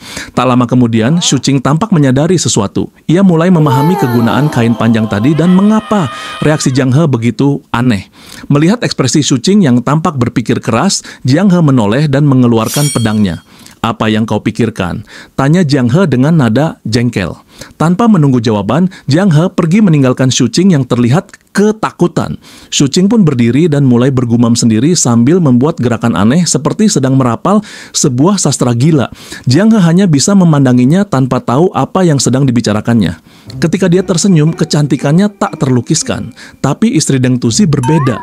Rambutnya berantakan, bibirnya pecah-pecah, giginya ompong, saat berjalan membungkuk karena wasir yang parah. Tapi Deng Tuzi tetap mencintai mencintainya, bahkan punya 5 anak dengannya, ucap Sucing penuh kekaguman. Luar biasa, sungguh luar biasa. Jiang He mulai kehilangan arah, ia tidak tahu harus berbuat apa. Kau tahu, lanjut Sucing sambil mendekatkan wajahnya, jika seorang dermawan itu jelek, orang akan berkata, balas dia dengan kelembutan dan menjadi kudanya di kehidupan berikutnya. Kalau tidak bisa membalas, gadis kecil itu akan menggunakan tubuhnya. Ya, seperti itu. Aku akan keluar sebentar, ujarnya kemudian, pergi meninggalkan Jiang He yang hanya mengangguk bingung. 5 menit kemudian, apa yang terjadi? Tanya Sucing yang baru kembali. Jiang He tak menjawab, wajahnya memerah. Tak tahu malu. Jika seperti itu, aku benar-benar tak bisa menerimanya. Aku hanya tak bisa menerimanya, keluhnya. Baiklah, mari kita ganti topik pembicaraan, ucap Sucing cepat, mencoba menenangkannya. Lihat komputer ini. Selain untuk kerja dan belajar, juga bisa dipakai bermain game. Sucing langsung membuka sebuah game di aplikasinya. Jiang He pun mulai bermain, dan akhirnya suasana kembali sedikit normal. Modnya sudah kembali, gumam Sucing. Aku harus mencari sesuatu yang bisa membuatnya sibuk. Kalau tidak, dia akan terus berlari-lari di tengah malam setiap hari. Setelah 1 jam, sudah cukup bermain. Sekarang biarkan aku mengajarimu cara melawan bosnya, kata Sucing, menghentikan Jiang He yang tampak terlalu asyik bermain game. Tak lama setelah mengajarkan cara melawan bos di game, Sucing meninggalkan Jiang He sendirian. Dengan wajah mengantuk, ia masuk ke kamarnya dan langsung tertidur. Waktu berlalu cepat. Hari telah menjelang sore ketika Sucing terbangun. Ia keluar dari kamar sambil menguap, lalu berkata, sudah waktunya, ayo pergi makan. Hari ini aku yang traktir. Sambil berjalan ke arah Jiang He, ia melanjutkan, ayo ganti rok hari ini. Dan kamu tidak perlu mengikat rambutmu, biarkan saja terurai. Jiang He menurut. Setelah berganti pakaian, ia berdiri di hadapan Sucing dan bertanya, apa begini? Sucing terpana. Ia menatap Jiang He yang kini tampil anggun dan segar, terlalu cantik hingga membuatnya kehilangan kata. Dengan canggung, Sucing berusaha menutupi rasa terkejutnya. Mari kita ganti ke pakaian lama saja. Ini terlalu mencolok, katanya terbata-bata. Dengan kesal, Jiang He kembali ke kamar dan mengganti pakaiannya. Singkat cerita, mereka berdua kini sudah berada di luar. Saat melintas di depan gerbang, mereka bertemu Paman Zhao. Yo, mau belanja lagi bareng pacarmu, sapa Paman Zhao sambil tersenyum. Teman, hanya teman, sahut Sucing cepat. Tatapan Sucing sempat tertuju ke barang yang dipegang Paman Zhao, sebuah tongkat yang ditutupi mantra, yang membuatnya teringat pada rumor tentang hantu dan rekaman CCTV. Dari situlah semuanya bermula. Apa aku terlihat seperti Chin Ciong di foto tahun baru? Tanya Paman Zhao. Ya, mirip. Hari sudah mulai gelap, jadi berhati-hatilah, balas Sucing singkat. Setelah percakapan kecil itu, keduanya berjalan menuju pusat kota. Suasana ramai, namun tenang. Jiang He yang tampak heran berbisik, apa maksudmu pacar tadi? Sucing hanya tersenyum samar. Kalau kamu belum memahaminya sekarang, kamu akan tahu nanti, jawabnya penuh teka-teki. Jiang He melirik sekeliling, jalan yang rapi, tidak ada pedagang kaki lima, tidak ada jalan tanah berlubang, dan semuanya terasa damai. Tidak ada jam malam di sini, tidak ada suara gaduh. Tempat ini terasa aneh, tapi damai, gumamnya pelan. Nona, kamu mau minum teh susu? Tanya Sucing tiba-tiba. Ia menyerahkan segelas teh susu kepada Jiang He. Ini teh susu, kamu tidak akan menemukannya di tempatmu dulu. Jiang He memperhatikan orang-orang yang menjual dan membeli minuman. Apakah mereka bisa menghasilkan uang hanya dengan menjual ini? Bisakah aku juga melakukannya? Sucing tertawa kecil. Tentu saja kamu bisa belajar, tapi kamu tidak bisa melakukannya tanpa kartu identitas. Masalah identitas tidak bisa selesai dalam semalam, jadi lebih baik kamu coba dulu tehnya. Jiang He menyesap tehnya dan menunjukkan ekspresi aneh. Sucing yang melihatnya langsung bertanya, rasanya tidak enak. Sedikit aneh, mutiaranya juga tidak kenyal, jawab Jiang He polos. Aku juga berpikir begitu, Sucing mengangguk. Anehnya banyak yang suka. Mereka bilang perempuan lebih suka yang manis. Kupikir kamu akan menyukainya. Punyaku rasanya asam. Kalau tidak percaya, coba saja. Jiang He mencobanya. Ini enak, ucapnya singkat. Tanpa basa-basi, Sucing langsung menukar gelas mereka. Ia tersenyum, lalu melirik ke belakang dan berkata, aku senang kamu menikmati minumannya. Jiang He menatapnya sebentar. Dalam hati ia bergumam, aku merasa ada yang salah, tapi ia mengabaikan firasatnya dan kembali menyesap minuman itu. Setelah mengisi perut, Sucing berkata, ayo belanja nanti lalu pulang. ucapnya. Saat mereka berjalan menuju halte bus, Shuqing kembali berkata, "Berhenti berjalan. Aku akan membawamu ke tempat yang bagus. Jangan panik, ikuti saja aku." Lanjutnya, ketika bus tiba. Di dalam bus, Jiang He terus memandang keluar melalui jendela. "Apa kau suka naik kendaraan ini?" tanya Shuqing. Jiang He mengangguk. "Aku pikir kamu akan terkejut," ucap Shuqing lagi. "Aku pernah naik kereta kuda," jawab Jiang He dengan nada sedikit kesal. Mereka turun saat bus sampai di stasiun jembatan Runjiang. Ini disebut Lanjiang. Malam seharusnya gelap di zamanmu, tapi sekarang berbeda. Ini yang dinamakan pemandangan malam kota modern, kata Shuqing sambil menunjukkan gemerlap kota di hadapan mereka. "Apakah ini benar-benar lebih dari 1000 tahun setelah zamanku?" tanya Jiang He. "Kamu sudah membaca sebagian besar sejarah. Seharusnya kamu tahu jawabannya," jawab Shuqing. "Kamu seharusnya tidak bisa kembali ke masa lalu. Meskipun sulit mendapatkan identitas di sini, selalu ada cara untuk melewati kesulitan itu." Lanjutnya sambil memotret Jiang He yang terpaku memandang pemandangan. "Jika suatu saat kamu mendapatkan identitas, aku akan membawamu ke langit dengan pesawat." Jiang He memandang jauh ke atas. "Untuk waktu yang lama, kamu harus tinggal di rumah kecilku yang lusuh dan mulai belajar memahami dunia ini," kata Shuqing. "Setelah aku mengetahui dunia ini," tanya Jiang He, "menikmati hidup. Seiring waktu, kamu akan menemukan apa yang kamu sukai, yang sesuai dengan gaya hidupmu. Tinggallah di sini, berbaurlah di sini, nikmatilah dunia yang makmur setelah 1200 tahun, jawab Shuqing. Dan di momen itulah, saat yang ingin Shuqing perlihatkan kepada Jiang He terjadi. Langit malam yang dihiasi kembang api menciptakan pemandangan baru yang sangat berarti bagi Jiang He. "Apa yang kamu pikirkan?" tanya Shuqing. "Aku pikir, betapa bahagianya Erniang jika dia melihat dunia ini," jawab Jiang He. "Ya, untuknya, untuk guru keduamu dan guru ketigamu. Perhatikan baik-baik mereka semua dan selamat datang di era ini," kata Shuqing. Keesokan harinya, Shuqing tampak cemberut setelah melihat berita terbaru. "Orang-orang sekarang semakin jarang keluar malam. Polisi akan berpatroli di sini saat malam dan aku tidak bisa membawamu keluar di siang hari," katanya dengan nada frustrasi. Jiang He yang sedari tadi melihat keramaian dari jendela bertanya, "Kenapa begitu banyak orang menonton di sana?" Saat Shuqing menoleh, dia terkejut dan langsung memegangi dahinya sendiri. "Apakah kalian semua di sini hidup seperti ini, seperti di penjara?" tanya Jiang He. "Tentu saja tidak. Ini disebut gaya hidup rumahan," jawab Shuqing santai. Jiang He terdiam. Ia masih belum memahami maksud gaya hidup yang dimaksud. Shuqing pun menjelaskan, "Artinya aku bisa memilih untuk pergi keluar atau tetap tinggal di rumah. Tapi keluar rumah itu melelahkan. Aku ingin keluar dan jalan-jalan," kata Jiang He. "Berhenti bercanda. Apa yang bisa kita lakukan di luar? Tentu, aku bisa memberimu uang. Kamu sudah tahu cara makan di restoran. Tapi tanpa cara untuk mencari nafkah, uang itu akan habis. Saat itu terjadi, kita akan menemui jalan buntu. Kecuali melakukan kejahatan, satu-satunya harapan adalah orang baik yang mau membantu kita," jelas Shuqing. "Tak ada hutan atau gunung di sini untukmu berburu." "Yah, kamu bisa coba mengobrak-abrik tempat sampah," tambahnya. Jiang He hanya diam dan bergumam dalam hati. Tidak memiliki identitas sangat menyulitkan untuk bergerak. Mengubah kebiasaan dan gaya hidup memang sulit. "Aku bisa mengerti," lanjut Shuqing, "tapi semua harus dilakukan perlahan. Setidaknya sekarang kamu sudah tahu cara naik bus dan menggunakan koin, bukan?" Ia lalu menyerahkan beberapa koin kepada Jiang He. "Kamu sudah banyak belajar. Aku akan memberimu uang dan kamu bisa tinggal di sini sementara waktu. Sekarang kamu jauh lebih baik daripada saat pertama kali datang. Luangkan waktumu. Nanti kalau urusan di luar sudah beres, aku akan mengajakmu keluar lebih sering," tambahnya. "Jika suatu saat kamu bisa menghasilkan uang sendiri, cukup kembalikan saja padaku. Dan kalau aku tak mampu membayarnya," tanya Jiang He, "sudah waktunya kamu menemukan sesuatu untuk dilakukan. Soal itu, aku akan pikirkan nanti," jawab Shuqing. "Terima kasih anak muda," ucap Jiang He tulus. Shuqing kemudian mencari kegiatan yang cocok di internet agar Jiang He bisa mengisi waktu sekaligus belajar. Setelah menemukan sesuatu, ia memanggil Jiang He dan memperlihatkannya. Namun, tak lama kemudian terdengar suara pintu yang digedor keras. Shuqing tampak panik. "Itu suara keluargaku, kembali ke kamarmu dan bersembunyilah," katanya cepat.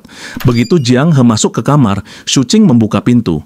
"Ayah, kenapa ayah di sini?" tanyanya terkejut. Ayahnya masuk dan menatap sekeliling dengan curiga. "Kamu belum cari kerja?" Shuqing mengangkat tangan. Belum menemukan pekerjaan yang cocok. Setelah lulus, kamu tidak mencari pekerjaan serius dan hanya bermalas-malasan di rumah. Itu tidak berguna, kata sang ayah dengan nada kesal. Uang akan tetap ditransfer. Ayah datang ke sini hanya untuk mengecek apakah aku bekerja atau tidak. Tak ada yang keluar di hari nasional, balas Shuqing. Kalau bulan depan kamu masih belum bekerja, aku akan menaikkan sewa. Kalau kamu masih terus tinggal di rumah setiap hari, bentak ayahnya. Shuqing berusaha mengalihkan topik. Ayah lihat pendeta tahu waktu datang tadi? Tempat ini angker, lusuh, dan tidak nyaman. Sewa harusnya diturunkan, bukan dinaikkan. Sialan, cepat cari kerja sana, gerutu ayahnya sambil berjalan keluar. Namun sebelum pergi, matanya menangkap sesuatu yang aneh. Shuqing, apa kamu belajar memakai pakaian seperti ini? Shuqing hanya membeku. Ia tidak tahu harus menjawab apa. Shuqing bingung, haruskah ia jujur atau berbohong? Jika ia memilih berbohong dan ayahnya bertemu Chen Kunner saat pergi, kebohongan itu bisa dengan mudah terbongkar. Ini sebenarnya milik temanku. Adik perempuannya datang dan menginap beberapa hari, ucap Shuqing sambil menunjuk ke arah kamar Jiang He. Untuk memperkuat ceritanya, Shuqing mengetuk pintu dan memanggil Jiang He. Jiang He yang mendengar panggilan itu keluar dari kamar. Ayah, ini Jiang He. Jiang He, ini ayahku, kata Shuqing memperkenalkan mereka. Aku harus memanggil apa? Bisik Jiang He pelan. Panggil saja paman, jawab Shuqing. Ayah Shuqing mematung sesaat, terdiam menatap Jiang He. Apa gadis ini ingin memanggilku ayah? Anak ini, gumamnya dalam hati. Halo paman, ucap Jiang He sopan. Pokoknya dia akan tinggal bersamaku untuk sementara waktu, kata Shuqing mencoba menutup pembicaraan. Namun ayahnya menarik lengan Shuqing dan berkata pelan, Nak, kemari sebentar. Kepada Jiang He ia berkata ramah, tak apa, duduk saja. Saat mereka berdua menjauh, sang ayah langsung bertanya dengan nada serius. Apa yang sebenarnya terjadi? Shuqing tetap pada ceritanya. Temanku menitipkannya padaku, hanya sementara. Itu pacarmu? Tanya sang ayah tajam. Shuqing cepat-cepat menggeleng. Dia hampir saja memanggilku ayah. Tahu? Kata ayahnya, memojokkan Shuqing. Ayah salah dengar, elak Shuqing. Berapa umurnya? 18, jawab Shuqing datar. Ayahnya menghela napas dan memegangi kacamatanya. Aku datang ke sini untuk mendesak anakku mencari pekerjaan, tapi yang keluar malah seorang gadis yang hampir memanggilku ayah. Kamu bahkan belum punya pekerjaan, ucap sang ayah akhirnya. Selama aku bisa menghasilkan uang, pekerjaan seperti apa yang aku butuhkan? Aku akan transfer uangnya. Terima uang sewa dan tinggalkan kunci rumah. Berapa tagihan utilitas bulan ini? 238 yuan, jawab sang ayah datar. Baik, pulanglah, berikan kuncinya, sahut Shuqing. Ini rumahku, tahu? Balas sang ayah tak terima. Aku menyewanya, jawab Shuqing tenang. Akhirnya sang ayah hanya menghela napas panjang. Dengan pasrah, ia menyerahkan kunci cadangan rumah kepada Shuqing. Ibumu menyuruhmu pulang makan malam, ucap ayahnya kemudian. Dan bawa gadis itu juga. Dia hanya teman, bukan pacarku, bela Shuqing cepat-cepat. Apa aku kelihatan bodoh? Balas ayahnya tajam. Oke, aku akan pulang kalau ada waktu, jawab Shuqing, lalu mendorong ayahnya agar segera pergi. Sudahlah, lupakan. Cepat cari pekerjaan, aku mau pergi kerja, kata ayahnya sambil membalikkan badan. Sebelum benar-benar pergi, ia menambahkan, ingatlah untuk tetap aman. Ayahnya pun melangkah pergi, namun Shuqing tampak seperti baru mengingat sesuatu. Ayah, tunggu sebentar, serunya lalu mengambil sepasang sandal dan menunjukkannya. Lihat ini, kau tahu berapa harga barang antik dari dinasti Tang ini? Ayahnya hanya menatap sekilas dan menghela napas. Ia menganggap omongan Shuqing tak masuk akal. Aku tahu kamu sebaiknya pergi ke rumah sakit Nanshan untuk evaluasi psikiatri, gumamnya sebelum benar-benar pergi. Sang ayah menggeleng kesal. Orang bisa jadi bodoh kalau terus-terusan main komputer. Keluar sana, jalan-jalan. Shuqing menghela napas panjang. Tampaknya harapan jadi kaya hilang, gumamnya dalam hati. Ia mencoba meyakinkan ayahnya, kenapa tidak melihatnya lebih dekat dulu. Namun sang ayah membalas dengan nada marah. Kau pikir bisa membuat barang antik dalam sehari? Bisakah kamu melakukan sesuatu yang serius? Jangan cuma rebahan sepanjang hari. Belajarlah dari Qin Hao. Dia bilang, sudah jadi polisi. Lalu kamu, aku bahkan malu menyebutkan apa yang kamu lakukan. Ya, setiap orang berbeda-beda, jawab Shuqing santai. Kebebasan? Kamu menyebut memalsukan sandal rusak itu kebebasan. Kalau kamu tidak berubah, aku harus ambil tongkat buat mendisiplinkanmu. Gerutu sang ayah sambil mengambil pedang milik Jiang He yang tersimpan di sudut ruangan. Shuqing langsung panik. Wah, gawat. Kalau Jiang He tahu pedangnya dipakai orang tua ini, dia pasti marah. Aku harus segera ambil, pikirnya cemas. Mainan ini kamu beli? Mainan? Tanya sang ayah curiga.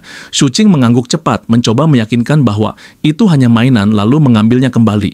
Tapi ia segera menyadari ini terlalu berat dan bentuknya terlalu unik untuk sebuah mainan. Sang ayah perlahan mencabut pedangnya dari sarung, tapi baru sedikit terangkat, ia langsung menyerahkannya kembali dengan kesal. Ia pun benar-benar pergi sambil marah-marah, menyuruh Shuqing untuk segera mencari kerja.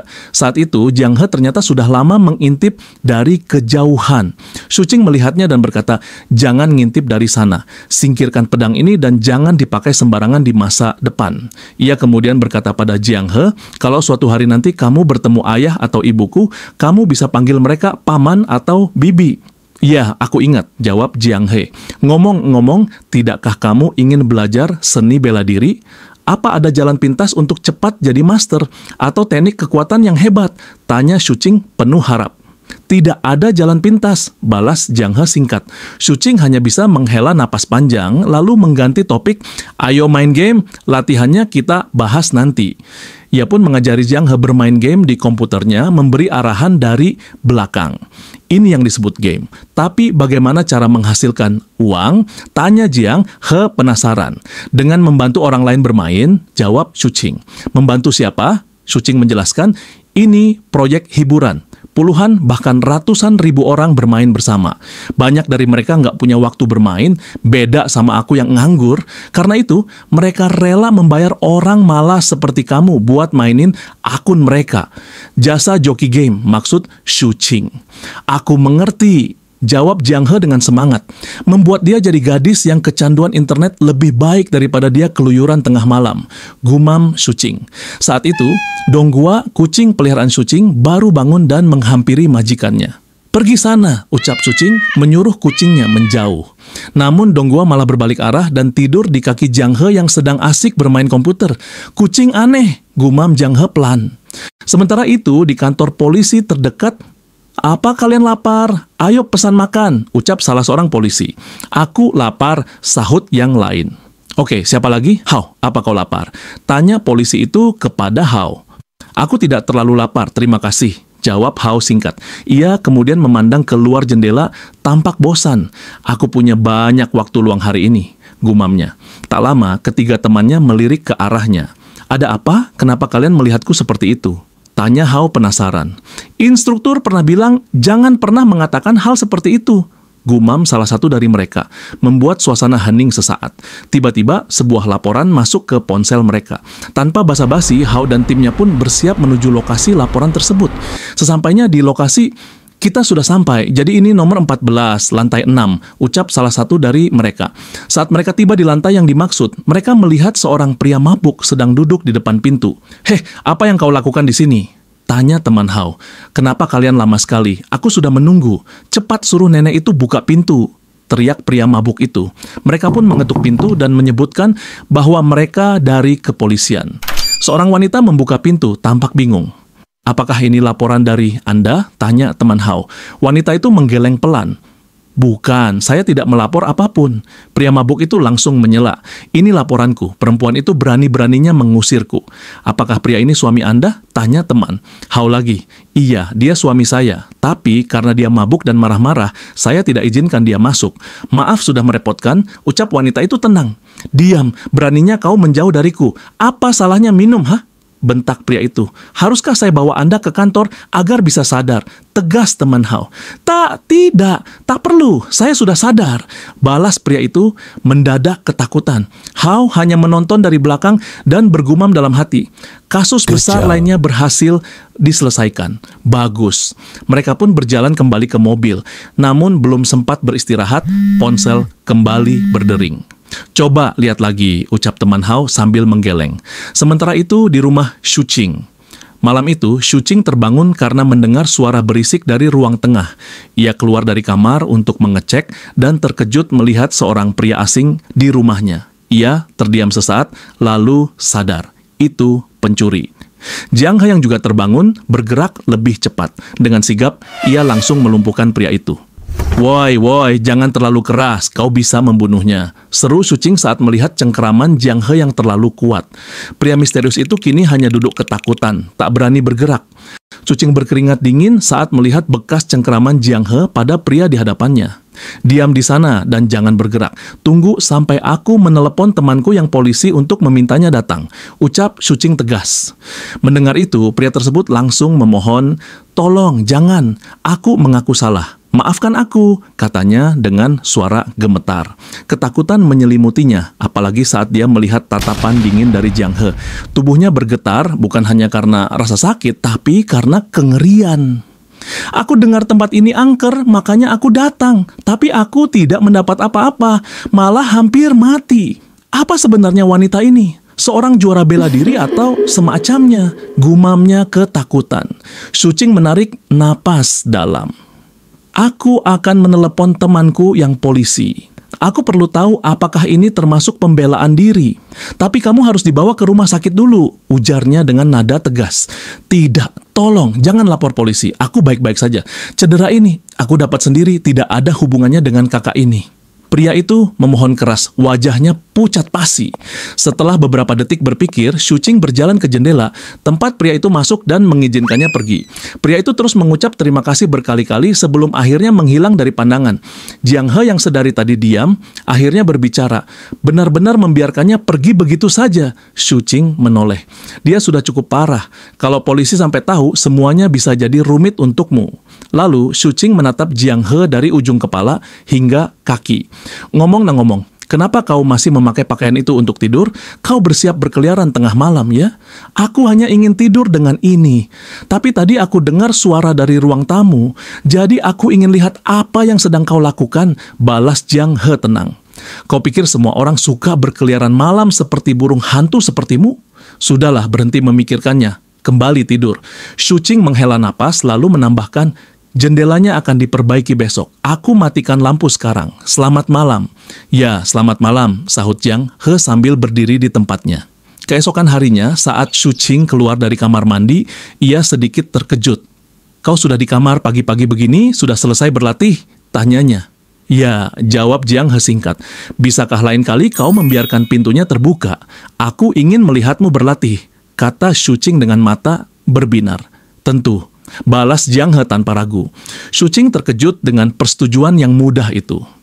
Kalau begitu, ayo kita keluar sarapan, sekalian cari tukang untuk perbaiki jendela dan pintu, ajaknya. Belajar terbaik adalah dengan mengalami hidup. Hidup bisa ditemukan di mana-mana. Kau tahu cara belajar? Tanya Shuqing sambil berjalan. Bagaimana? Jiang He menatapnya. Buang semua pikiran dan ide lamamu. Lupakan di mana kau pernah berada. Perlakukan semua seolah-olah baru. Jawab Shuqing dengan senyum penuh semangat. Seperti pencuri tadi malam.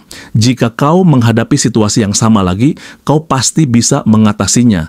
Tapi jangan terlalu keras. Apa kau berniat mematahkannya? Ucap Shuqing. Aku sudah menahan kekuatanku, jawab Jiang He polos sambil mengepalkan tangan. Shuqing berkeringat dingin.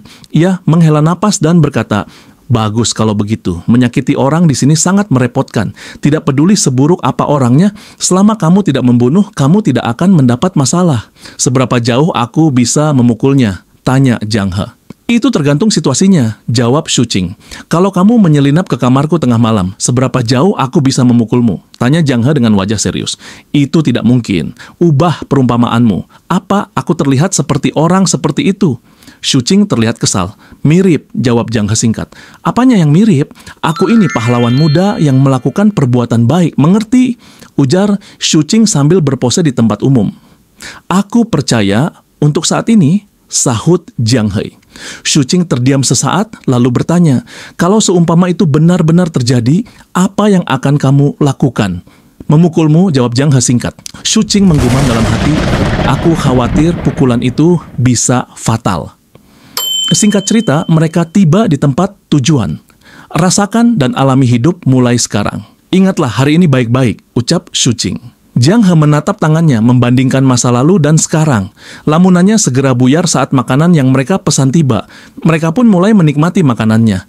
Kalau kamu masih kurang, kamu bisa pesan lagi, kata Shuqing. Apakah roti ini mahal? Tanya Jiang He dengan ragu. Tidak, ini sarapan paling murah. Makan di sini tidak perlu khawatir soal biaya selama kamu tidak berlebihan. Jelas, Shuqing. Setelah mendengar itu, Jiang He langsung berdiri dan pergi ke kasir. Halo, aku ingin tambah 10 roti kukus, katanya. Shuqing yang mendengarnya langsung tersentak kaget. Saat Jiang He kembali ke meja, Shuqing berbisik pelan, bisakah kau benar-benar menghabiskan semua itu? Hampir, tapi apa aku makan terlalu banyak? Tanya Jiang He. Tidak juga, makanlah dengan tenang. Hanya saja itu terlalu mencolok, jawab Shuqing. Ketika aku dapat uang dari bermain game, aku akan membayarmu kembali, kata Jiang He. Oh, kalau begitu aku akan menunggu, balas Shuqing sambil tersenyum. Waktu berlalu dan mereka pun melangkah pulang. Di tengah jalan mereka berhenti di depan sebuah toko makanan. Lain kali aku akan membawamu ke prasmanan untuk membuka matamu, kata Shuqing. Apa itu prasmanan? Tanya Jiang He. Tempat makan di mana kamu hanya membayar sedikit, lalu bisa makan sepuasnya. Apapun yang kamu mau sampai kamu tidak sanggup makan lagi. Jiang He tampak terkejut. Apa itu semacam organisasi bantuan? Bukan, itu restoran umum. Cara bisnis mereka memang begitu. Orang-orang biasanya makan dalam porsi kecil. Kalau kamu makan sampai selusin atau 20 roti di toko biasa, itu akan mencolok. Shuqing melanjutkan, kebanyakan dari kami tidak makan banyak, terutama perempuan dan anak-anak. Mereka membayar sekitar 100 yuan hanya untuk makan sedikit. Dari situlah keuntungan restoran berasal. Ada banyak jenis makanan di kafetaria. Kamu bisa pilih sesukamu tanpa perlu khawatir soal harga atau pemesanan, tambahnya. Aku mengerti, kata Jiang He sambil mengangguk. Sepanjang perjalanan pulang, Shuqing terus menceritakan tentang kehidupan dan dunia saat ini kepada Jiang He. Perlahan-lahan membuka matanya terhadap realitas yang baru. 2 hari kemudian, Shuqing memberikan sebuah ponsel kepada Jiang He. Ini untukmu, hubungi aku kalau terjadi sesuatu, ucap Shuqing. Bukankah ini mahal? Tanya Jiang He ragu. Tidak mahal, anggap saja ini hadiah, jawab Shuqing santai. Mata Jiang He berbinar. Terima kasih, ucapnya tulus. Selanjutnya, coba gunakan ponsel ini. Ikuti instruksinya dan hubungi aku jika kamu berhasil, kata Shuqing lagi.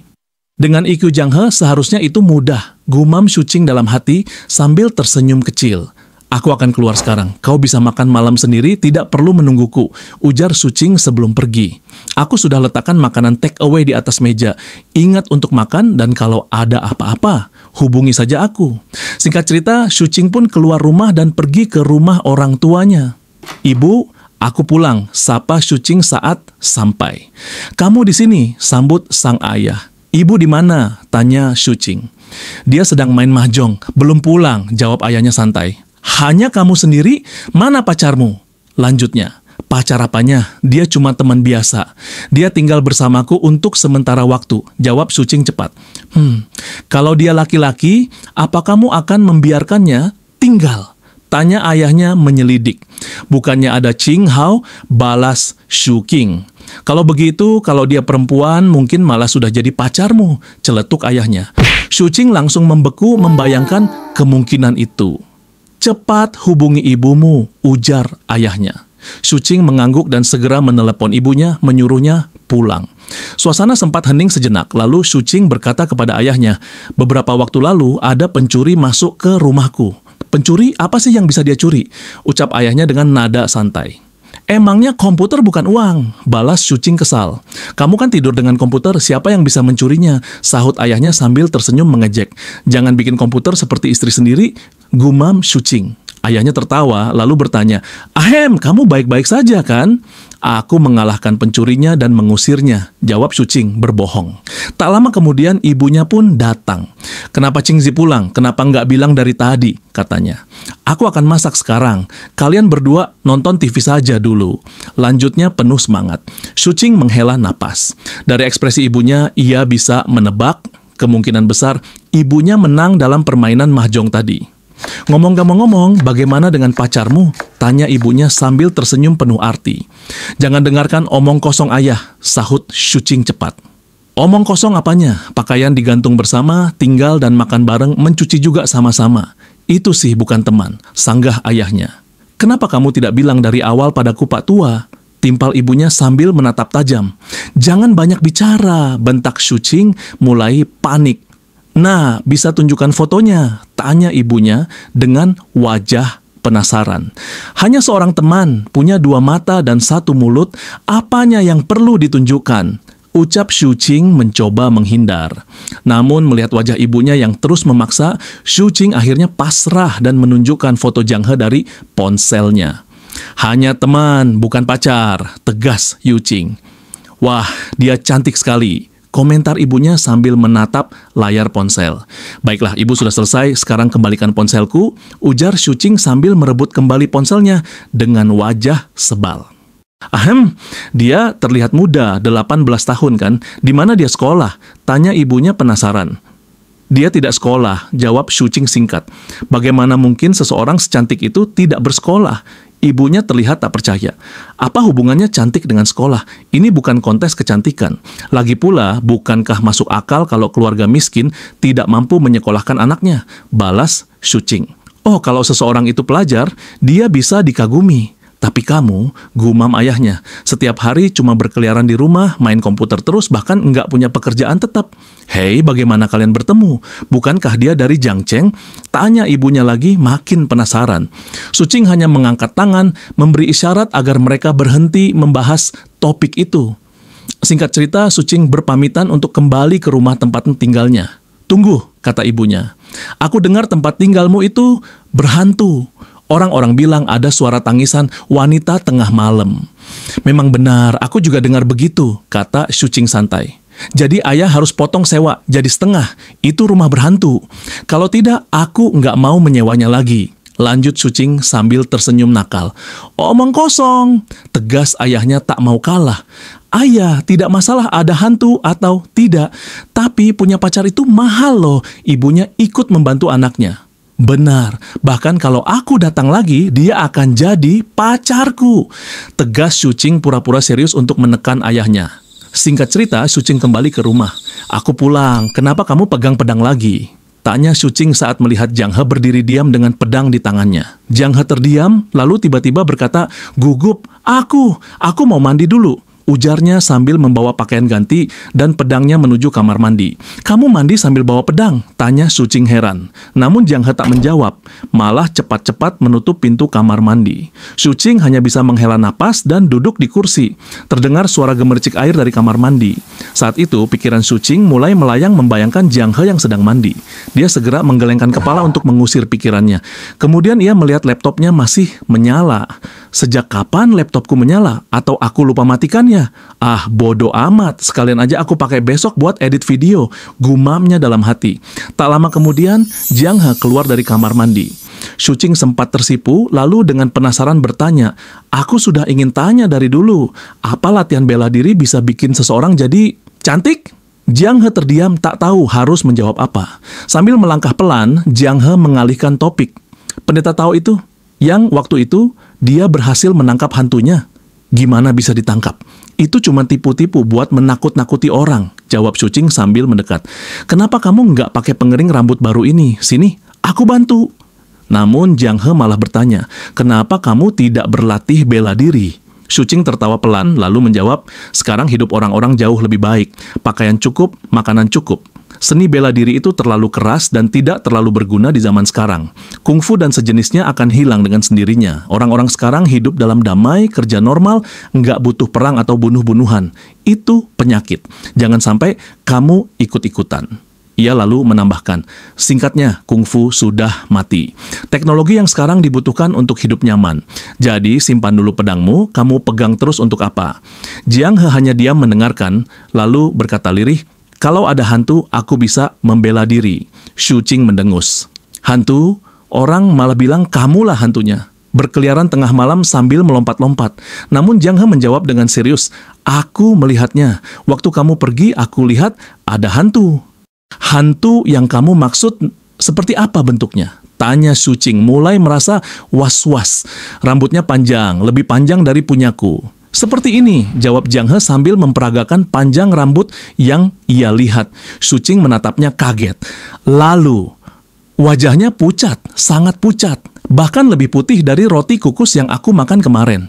Dan dia memakai jubah biru aneh, berlengan panjang. Lanjut Jiang He. Stop, stop! Seru Shuqing cepat-cepat, wajahnya mulai tegang. Dalam hati, ia mulai panik. Apa benar yang dia lihat itu hantu? Pandangannya melirik sekeliling ruangan. Dengan gelisah, Shuqing mencoba meredakan ketakutan Jiang He dan juga dirinya sendiri. Mungkin itu cuma imajinasimu. Kamu lelah. Jadi, halusinasi. Hantu memang menakutkan bagi kami, ucap Jiang He pelan. Di sini juga menakutkan. Tapi masalahnya adalah itu nggak ada, tidak ada sama sekali. Mengerti? Shuqing mencoba tegas, meskipun nada suaranya bergetar. Tapi aku melihatnya, hanya saja aku tak yakin apakah pedangku bisa melukainya, bisik Jiang He sambil menggenggam erat pedangnya. Jangan bilang begitu, jangan katakan itu lagi, ujar Shuqing tergesa, panik meningkat. Besok aku akan tanya, apakah Paman Zhao bisa meminjamkan pedang kayu persik yang dia pakai tempo hari? Gumam Shuqing separuh serius, separuh ingin menenangkan diri. Setelah rambut Jiang He selesai dikeringkan, gadis itu berterima kasih. Shuqing mengangguk dan berkata, sudahlah, jangan dipikirkan. Sekarang tidur saja. Namun sebenarnya Shuqing sendiri mulai ketakutan. Saat mandi, ia mempersingkat waktu mandinya yang biasanya santai. Selesai mandi, ia berjalan ke ruang tengah sambil bergumam dalam hati. Aku rasa aku nggak bisa tidur malam ini. Mending pilih-pilih dulu video yang mau aku edit besok. Tapi saat matanya tertuju ke layar laptop, dia tiba-tiba membelalak. Sementara itu, di kamar Jiang He, ia duduk diam memandangi pakaian baru yang dibelikan Shuqing. Ia membandingkannya dengan pakaian lamanya yang sederhana. Dibandingkan pakaian yang kupakai waktu pertama datang, pilihan si pahlawan muda ini masih bisa kuterima. Gumamnya dalam hati sambil menyentuh kainnya. Kemudian Jiang He mengambil pakaian lama miliknya, menatapnya penuh kenangan. Bayangan para gurunya satu persatu muncul di benaknya. Air mata mengalir pelan mengingat mereka semua, mereka yang tak akan bisa ia temui lagi. Tiba-tiba terdengar ketukan di pintu. Ketika Jiang He membukanya, Shuqing berdiri di depan pintu sambil membawa laptopnya. Di layar terlihat sebuah cuplikan video. Apa ini hantu yang kamu lihat? Tanya Shuqing. Begitu melihatnya, Jiang He terperanjat dan mundur beberapa langkah. Hi, itu dia! Serunya sambil bersiap menghunus pedangnya. Shuqing menghela napas panjang. Lupakan saja, kamu tidur saja dulu. Aku akan jelaskan semuanya besok. Ia menutup laptopnya perlahan. Lalu ia menambahkan, oke, sekarang aku sudah menyegel hantunya. Jadi, bisa tidur nyenyak, kan? Pagi pun tiba. Jiang He terbangun lebih dulu dari tidurnya. Sambil duduk di ranjang, ia bergumam dalam hati, hantu itu tidak muncul. Aku sudah berjanji untuk membuka pintu dan membiarkannya melihatku latihan pagi. Tampaknya pemuda itu masih belum bangun. Tapi aku harus tetap berlatih. Dia pun mulai melakukan latihan paginya seperti biasa. Tak lama kemudian, Shuqing terbangun. Ia melirik jam, lalu berjalan keluar kamar sambil menguap.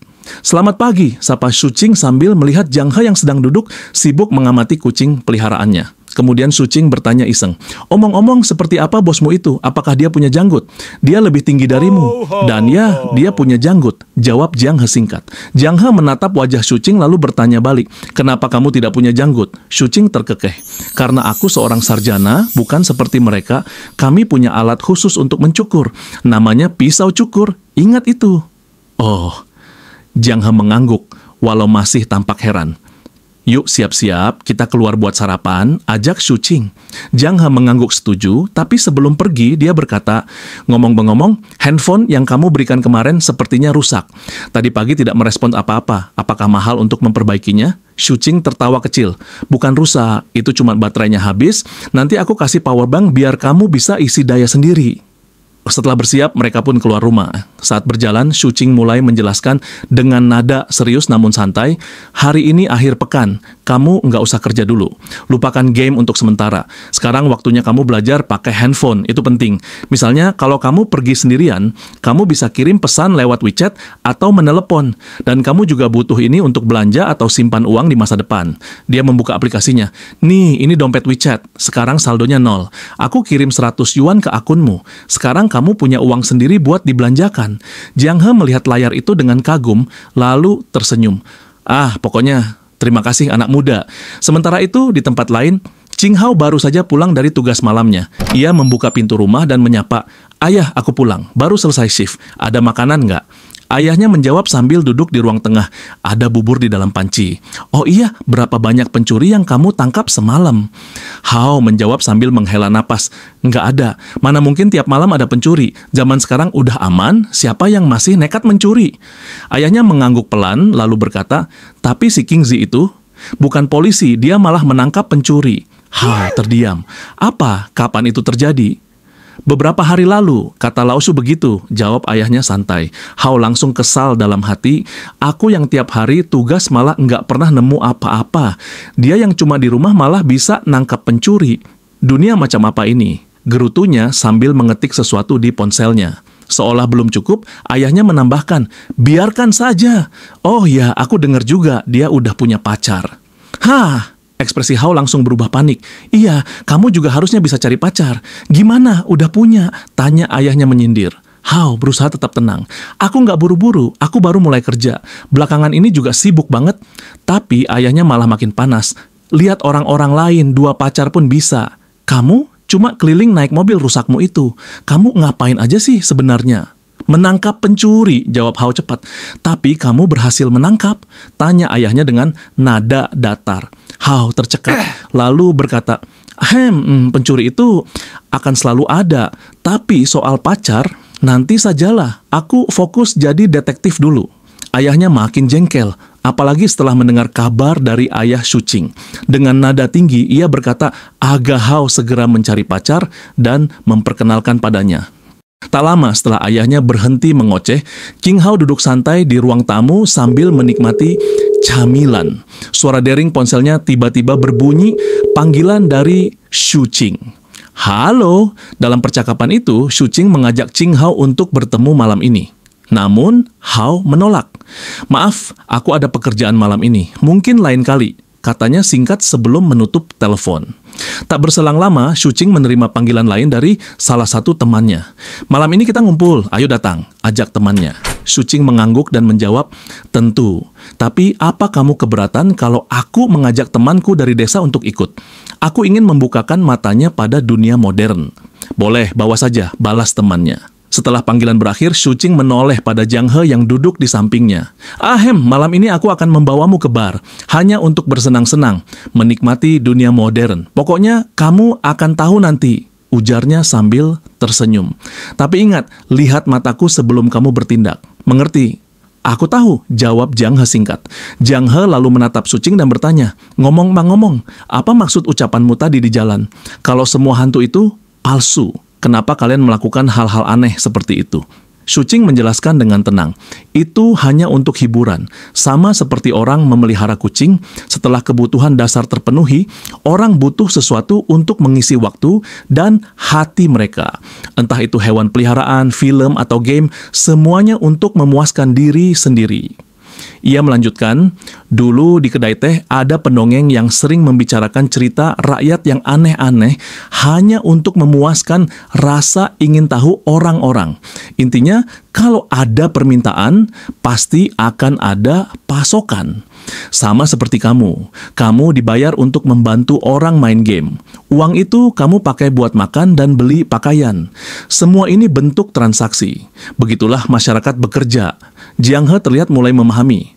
Jadi, film hantu itu dibuat dengan uang dan orang-orang membayar untuk menontonnya. Tepat sekali, Shuqing mengangguk sambil memberikan sebotol minuman ke Jiang He. Ini hadiah karena kamu jawab dengan benar. Jiang He menerima minuman itu lalu bertanya, tapi kamu membawaku masuk ke rumahmu. Aku nggak punya uang, nggak ada yang bisa kamu ambil dariku. Jadi kenapa? Shuqing diam sejenak lalu menjawab, sejujurnya aku juga tidak tahu. Aku hanya melakukan apa yang aku ingin lakukan.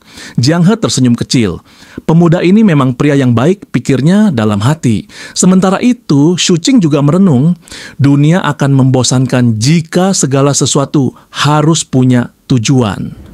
Malam pun tiba. Shuqing mengajak Jiang He menuju lokasi yang dijanjikan. Setelah berjalan beberapa saat, mereka sampai di sebuah bar.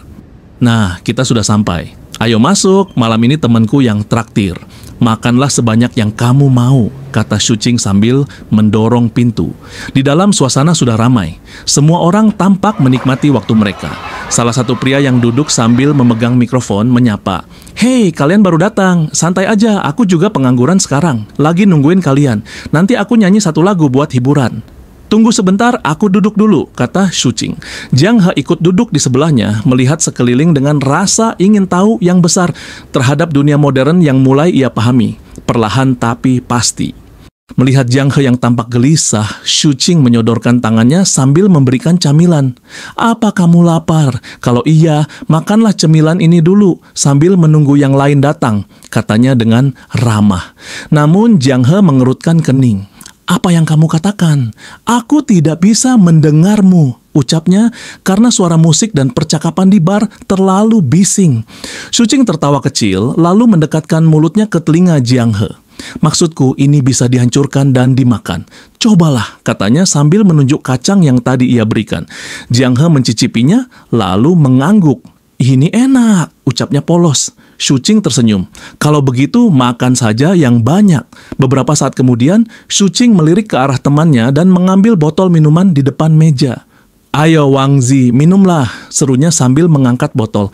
Jiang He yang melihat itu ingin melakukan hal yang sama. Namun Shuqing segera menahan tangannya. Jangan, kamu nggak boleh minum di tempat seperti ini, ujarnya tegas. Aku sudah pernah minum, aku tidak akan mabuk, gumam Jiang He kesal. Shuqing menggeleng. Minuman di sini lebih kuat dari yang biasa kamu minum di desamu. Aku tidak ingin kamu celaka. Aku cuma mau mencicipi. Satu teguk saja. Rengek Jiang He dengan wajah cemberut. Melihat ekspresinya yang penuh harap, Shuqing akhirnya menyerah dan menuangkan satu gelas kecil untuk Jiang He. Bagaimana rasanya? Tanya Shuqing. Jiang He mendekatkan wajahnya ke telinga Shuqing karena suasana terlalu bising. Rasanya tidak enak, jawabnya jujur.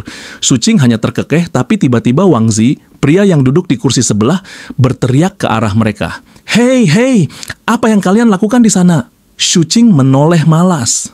Nyanyikan saja lagumu dan jangan ganggu, balasnya.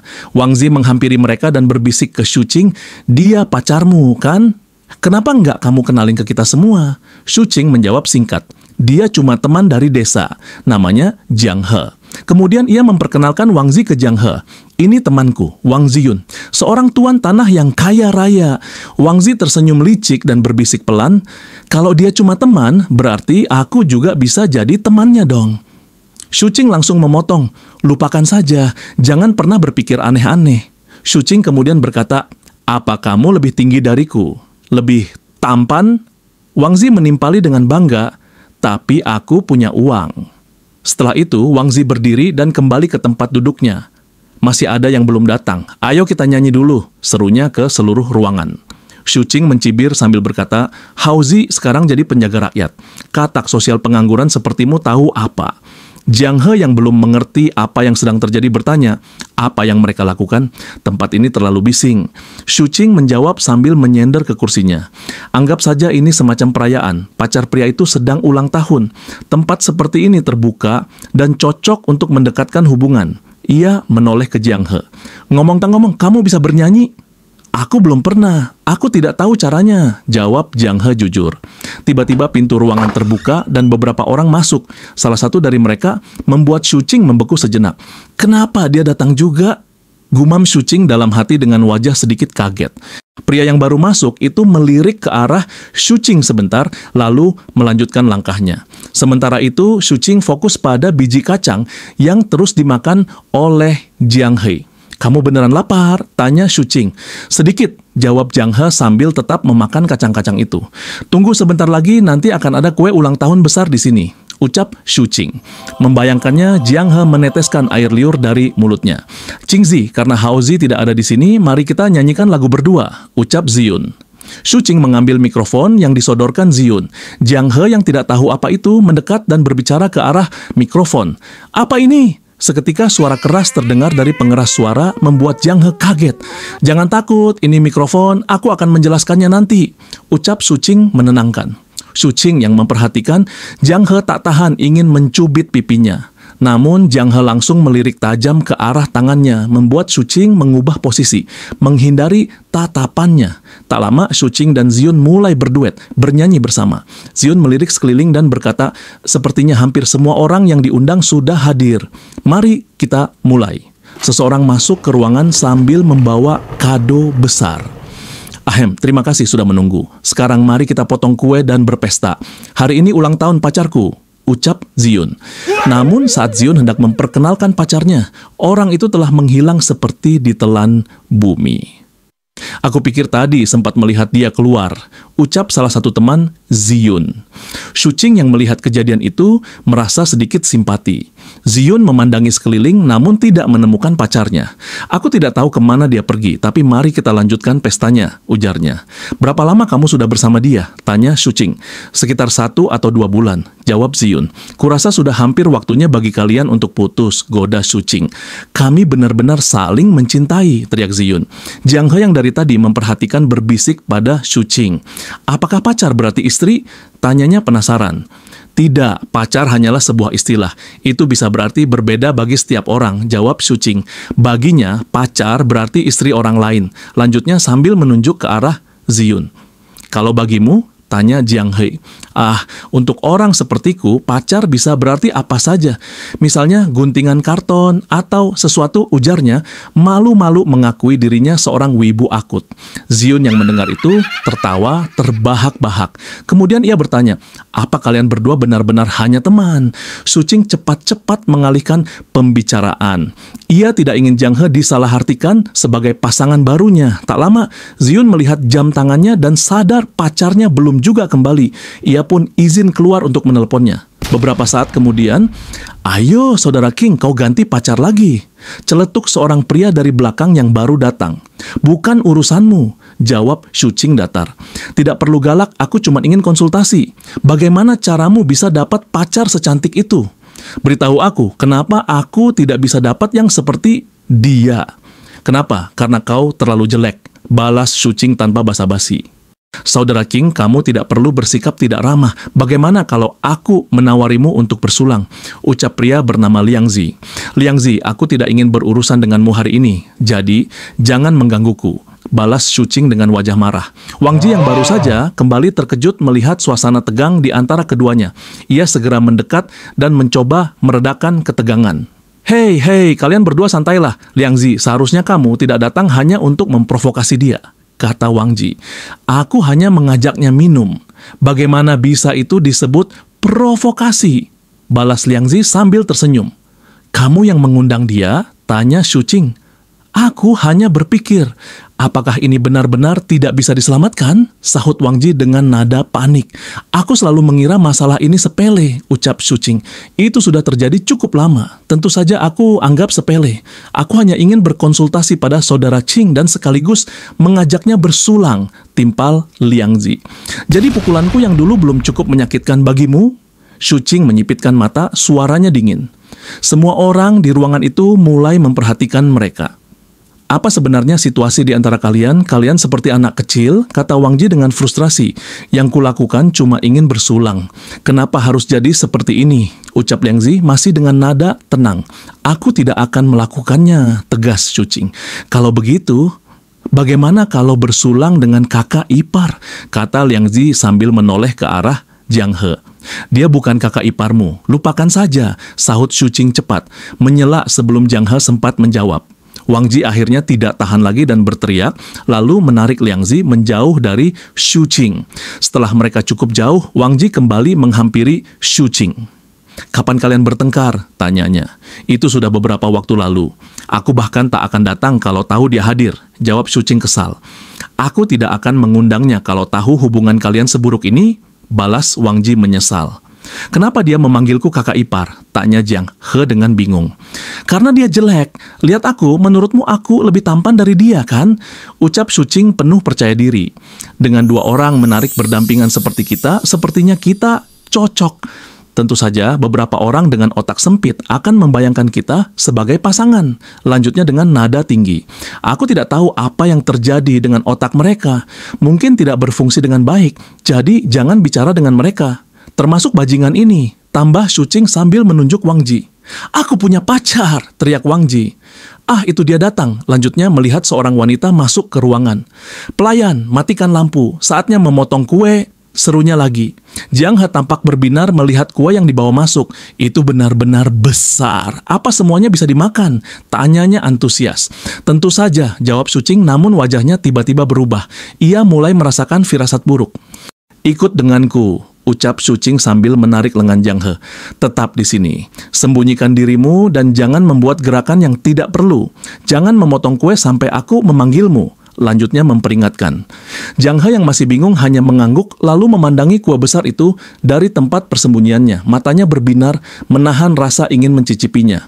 Namun, tak lama kemudian suasana berubah aneh. Orang-orang yang tadi mengambil potongan kue tiba-tiba tidak memakannya. Sebaliknya, mereka justru mulai melemparkannya ke wajah satu sama lain. Jiang He terkejut, matanya membelalak melihat kekacauan itu. "Kenapa kamu menampakkan dirimu? Bukankah sudah kubilang untuk bersembunyi?" tegur Sucing yang muncul dengan membawa sepotong kue besar di tangannya. "Aku tahu bajingan Wang Ji itu membeli kue sebesar ini bukan untuk dimakan, tapi untuk pertarungan kue. Itu sebabnya aku mengambil dan menyelamatkan potongan besar ini sebelum semuanya kacau," jelas Sucing. Jiang He yang tampak kecewa pun memakan kue itu dengan wajah murung. "Kenapa mereka membuang makanan enak seperti ini?" gumamnya. "Karena memang itulah gunanya. Tapi kalau kamu suka, aku akan membelikannya lagi lain kali," balas Sucing santai. Jiang He diam, menatap ke arah kerumunan yang masih saling melempar kue, membuang makanan enak dan bersenang-senang sambil membiarkan pakaian mereka kotor dengan sengaja. Mereka mencari kebahagiaan bahkan saat hidup mereka damai, pikir Jiang He dalam hati. Setelah beberapa saat, keributan mulai mereda. Sepertinya mereka sudah berhenti. "Aku akan ke kamar mandi sebentar untuk membersihkan diri. Setelah itu, kita pulang," ujar Sucing sambil berjalan pergi. Tak lama setelah Sucing meninggalkan tempat itu, Liang Ji mendekati Jiang He. "Kakak perempuan, siapa namamu? Bagaimana kalau kita saling mengenal?" katanya sambil tersenyum. "Aku tidak akan berbicara denganmu," jawab Jiang He dingin. "Tidak perlu bersikap seperti itu. Apa saudara King yang menyuruhmu?" ucap Liang Ji sambil duduk di sampingnya. "Ayo, biarkan aku memberimu sedikit," lanjutnya sambil membawa sisa kue. "Apa yang kamu lakukan?" teriak Jiang He sambil menjauh dengan panik. "Semua orang di sini kotor, tapi kamu tetap bersih. Kenapa tidak membiarkanku mengoleskan sedikit padamu juga?" kata Liang Ji, senyumannya mengganggu. "Siapa bilang kamu bisa melakukan itu?" Suara Sucing terdengar dari belakang. Ia baru kembali dari kamar mandi dan langsung memukul Liang Ji tanpa ragu. Liang Ji yang tidak terima membalas serangan itu. Keduanya pun terlibat perkelahian sengit, menjadi tontonan semua orang yang kini kembali berkumpul bukan untuk melempar kue, tapi menyaksikan pertarungan yang sesungguhnya. Setelah beberapa saat, akhirnya semua orang mulai melerai pertarungan antara Sucing dan Liang Ji. Wang Ji hanya bisa menghela napas panjang, penuh penyesalan karena telah mengundang mereka berdua secara bersamaan. "Lihat, pesta ulang tahun yang bagus jadi rusak karena sampah ini, Wang Ji," ujar Sucing dengan kesal. "Maaf atas kejadian ini semuanya, waktunya pulang. Kita bisa bertemu lain hari. Ini di luar kendali," kata Wang Ji kepada para tamu yang mulai meninggalkan tempat itu satu persatu. Setelah semua orang pergi dan hanya tersisa beberapa orang di bar, Sucing menatap Liang Ji tajam. "Kalau kau belum puas, ayo lanjutkan. Kalau tidak, aku akan pulang." "Hentikan, Cing. Sial, kamu baik-baik saja? Wajahmu bengkak," kata Wang Ji cemas melihat kondisi temannya. Tiba-tiba suara pintu bar terdengar. Seseorang membuka pintu dari luar. "Siapa itu? Kita sedang di tengah sesuatu," gumam Wang Ji sambil berjalan menuju pintu. Begitu pintu terbuka, seorang polisi berdiri di ambang pintu. "Kami menerima laporan bahwa ada perkelahian di sini," ucap polisi itu tegas. "Hao Zi," kata Wang Ji terkejut saat melihat sosok di belakang polisi. Teman lamanya. "Kalian tampaknya punya terlalu banyak waktu untuk bersenang-senang," kata Hao Zi sambil masuk ke dalam bar. "Duh, kami tadi asik bernyanyi sampai tersandung." Nah, itu saja. Wang Ji mencoba memberi alasan dengan senyum canggung. "Kamu benar-benar sedang bertugas, seragammu bagus," bisik Wang Ji pelan ke Hao Zi. "Tentu saja," jawab Hao Zi pendek. "Kalian berdua apa yang sebenarnya terjadi?" tanya polisi yang datang bersama Hao Zi. "Seperti yang Wang Ji katakan tadi," jawab Sucing santai. "Boleh saya lihat identitas kalian?" tanya sang polisi. "Siapa sih yang membawa kartu identitas identitas saat sedang bersenang-senang, sahut Shu Qing ringan. Jadi maksudmu kalian tidak bertengkar? Tanya polisi itu lagi dengan nada curiga. Tidak, balas Shu Qing cepat. Namun, Liang Ji tiba-tiba angkat suara. Kami bertengkar, dia memukulku. Ucapnya keras. Lihat kekacauan ini, apa pesta ulang tahun bisa menyebabkan kekacauan seperti ini? Lanjutnya menunjuk kondisi bar yang berantakan. Hei Qingzi, jadi kalian benar-benar bertengkar? Tanya Haozi dengan ekspresi bingung. Wang Zi segera menyela mencoba meredakan situasi. Tolong jangan bawa kami ke kantor polisi, kami cuma main-main. Tidak ada pertengkaran serius. Kami hanya terlalu banyak minum dan jadi terlalu semangat. Namun polisi tampaknya tidak terpengaruh. Cukup, tolong ikut kami ke kantor. Kalian bisa jelaskan semuanya di sana. Ujarnya tegas. Shu Qing menoleh pada Wang Zi dan berkata, tolong antar adikku pulang, aku akan ikut mereka ke kantor. Wang Zi yang masih kebingungan hanya bisa mengangguk mengikuti arus. Tentu, serahkan padaku, jawabnya. Sepupu saya masih SMA dan dia belum menyelesaikan pekerjaan rumahnya. Ucap Shu Qing berusaha memberi alasan agar Jiang He tidak perlu ikut ke kantor polisi. Dalam hal ini, Anda bisa membawa saya saja dan menanyakan apapun kepada saya, kata Wang Zi menawarkan diri. Namun polisi itu segera memotong. Aku bilang kita semua pergi bersama. Hentikan omong kosong kalian. Mereka pun melirik ke arah Hao berharap mendapat bantuan. Jangan lihat aku cuma pemula dalam pekerjaan ini. Sahut Hao mengangkat tangan seolah menyerah. Akhirnya mereka semua berjalan menuju mobil polisi. Hei Qingzi, dari mana sepupumu berasal? Omong-omong antara kamu dan aku, sepupumu ya, sepupuku juga, ucap Hao sambil tersenyum iseng. Apa kamu bertanya ini untuk memeriksa latar belakang? Balas Shu Qing. Namanya Jiang He, ingat itu. Oke Jiang He, kamu bisa memanggilku saudara Qin, kata Hao sambil melirik ke arah Jiang He yang terlihat gugup. Saudara Qing apanya? Dia takut sama orang asing. Jangan menakut-nakuti dia, ujar Shu Qing kesal. Beberapa saat kemudian mereka sampai di kantor polisi. Qingzi, kita sudah sampai di rumahmu, teriak Wang Zi meledek. Rumah pantatmu, balas Shu Qing tanpa ragu. Sudah cukup, ini sudah larut malam. Ayo masuk dan selesaikan ini, ujar polisi dengan nada lelah. Shu Qing sempat merasa sedikit bersalah karena Jiang He sampai ikut terseret dan dibawa ke kantor polisi. Di dalam kantor polisi, baik, sekarang mari kita dengarkan apa yang sebenarnya terjadi, ucap polisi itu sambil duduk. Itu hanya pertengkaran sederhana, ujar Shu Qing. Saya memukul dia duluan karena dia menghina saya secara tidak langsung. Liang Ji tersenyum menyeringai. Kami cuma bercanda, tidak lebih, tapi dia tiba-tiba meninju saya tanpa peringatan. Katanya menambahkan. Polisi menghela napas panjang. Detail, aku mau detail. Apa yang kamu lakukan, alasannya apa, pemicunya apa, bagaimana kamu dipukul, dan bagaimana kamu membalas. Jelas. Baik, saya mulai, kata Liang Ji. Awalnya saya hanya mengajaknya minum, tapi dia menolak. Saya tidak memaksa. Sementara itu, Shu Qing hanya duduk diam, pikirannya melayang pada Jiang He yang sedang diinterogasi secara terpisah oleh Hao di ruangan lain. Lamunannya terhenti saat polisi memanggilnya. Sekarang aku ingin dengar sisi ceritamu. Dia menghina saya secara tidak langsung dan saya memukulnya, jawab Shu Qing singkat. Aduh, kayak saya cuma bercanda, ujar Liang Ji cepat-cepat. Jadi kalian bertengkar hanya karena lelucon? Tanya polisi itu mulai kesal. Lalu, apa yang akan kalian lakukan untuk menyelesaikan ini? Berjabat tangan seperti orang dewasa. Shu Qing menarik napas dan berkata, kenapa kita tidak merenungkan tindakan kita dan mengakhiri ini dengan berjabat tangan? Kalau tidak, kita berdua bisa ditahan. Tapi dia yang menyerang duluan. Teriak Liang Ji tidak terima. Polisi lalu mengambil sikap tegas. Baik, kalau begitu aku akan memberinya denda 500 yuan dan menahannya beberapa hari. Dan kamu, katanya pada Liang Ji, denda 200 yuan dan 5 hari di pusat penahanan. Atau kalian mau mediasi saja seperti yang ditawarkan tadi? Liang Ji mendecakkan lidah, kesal, tapi tampaknya mulai berpikir ulang.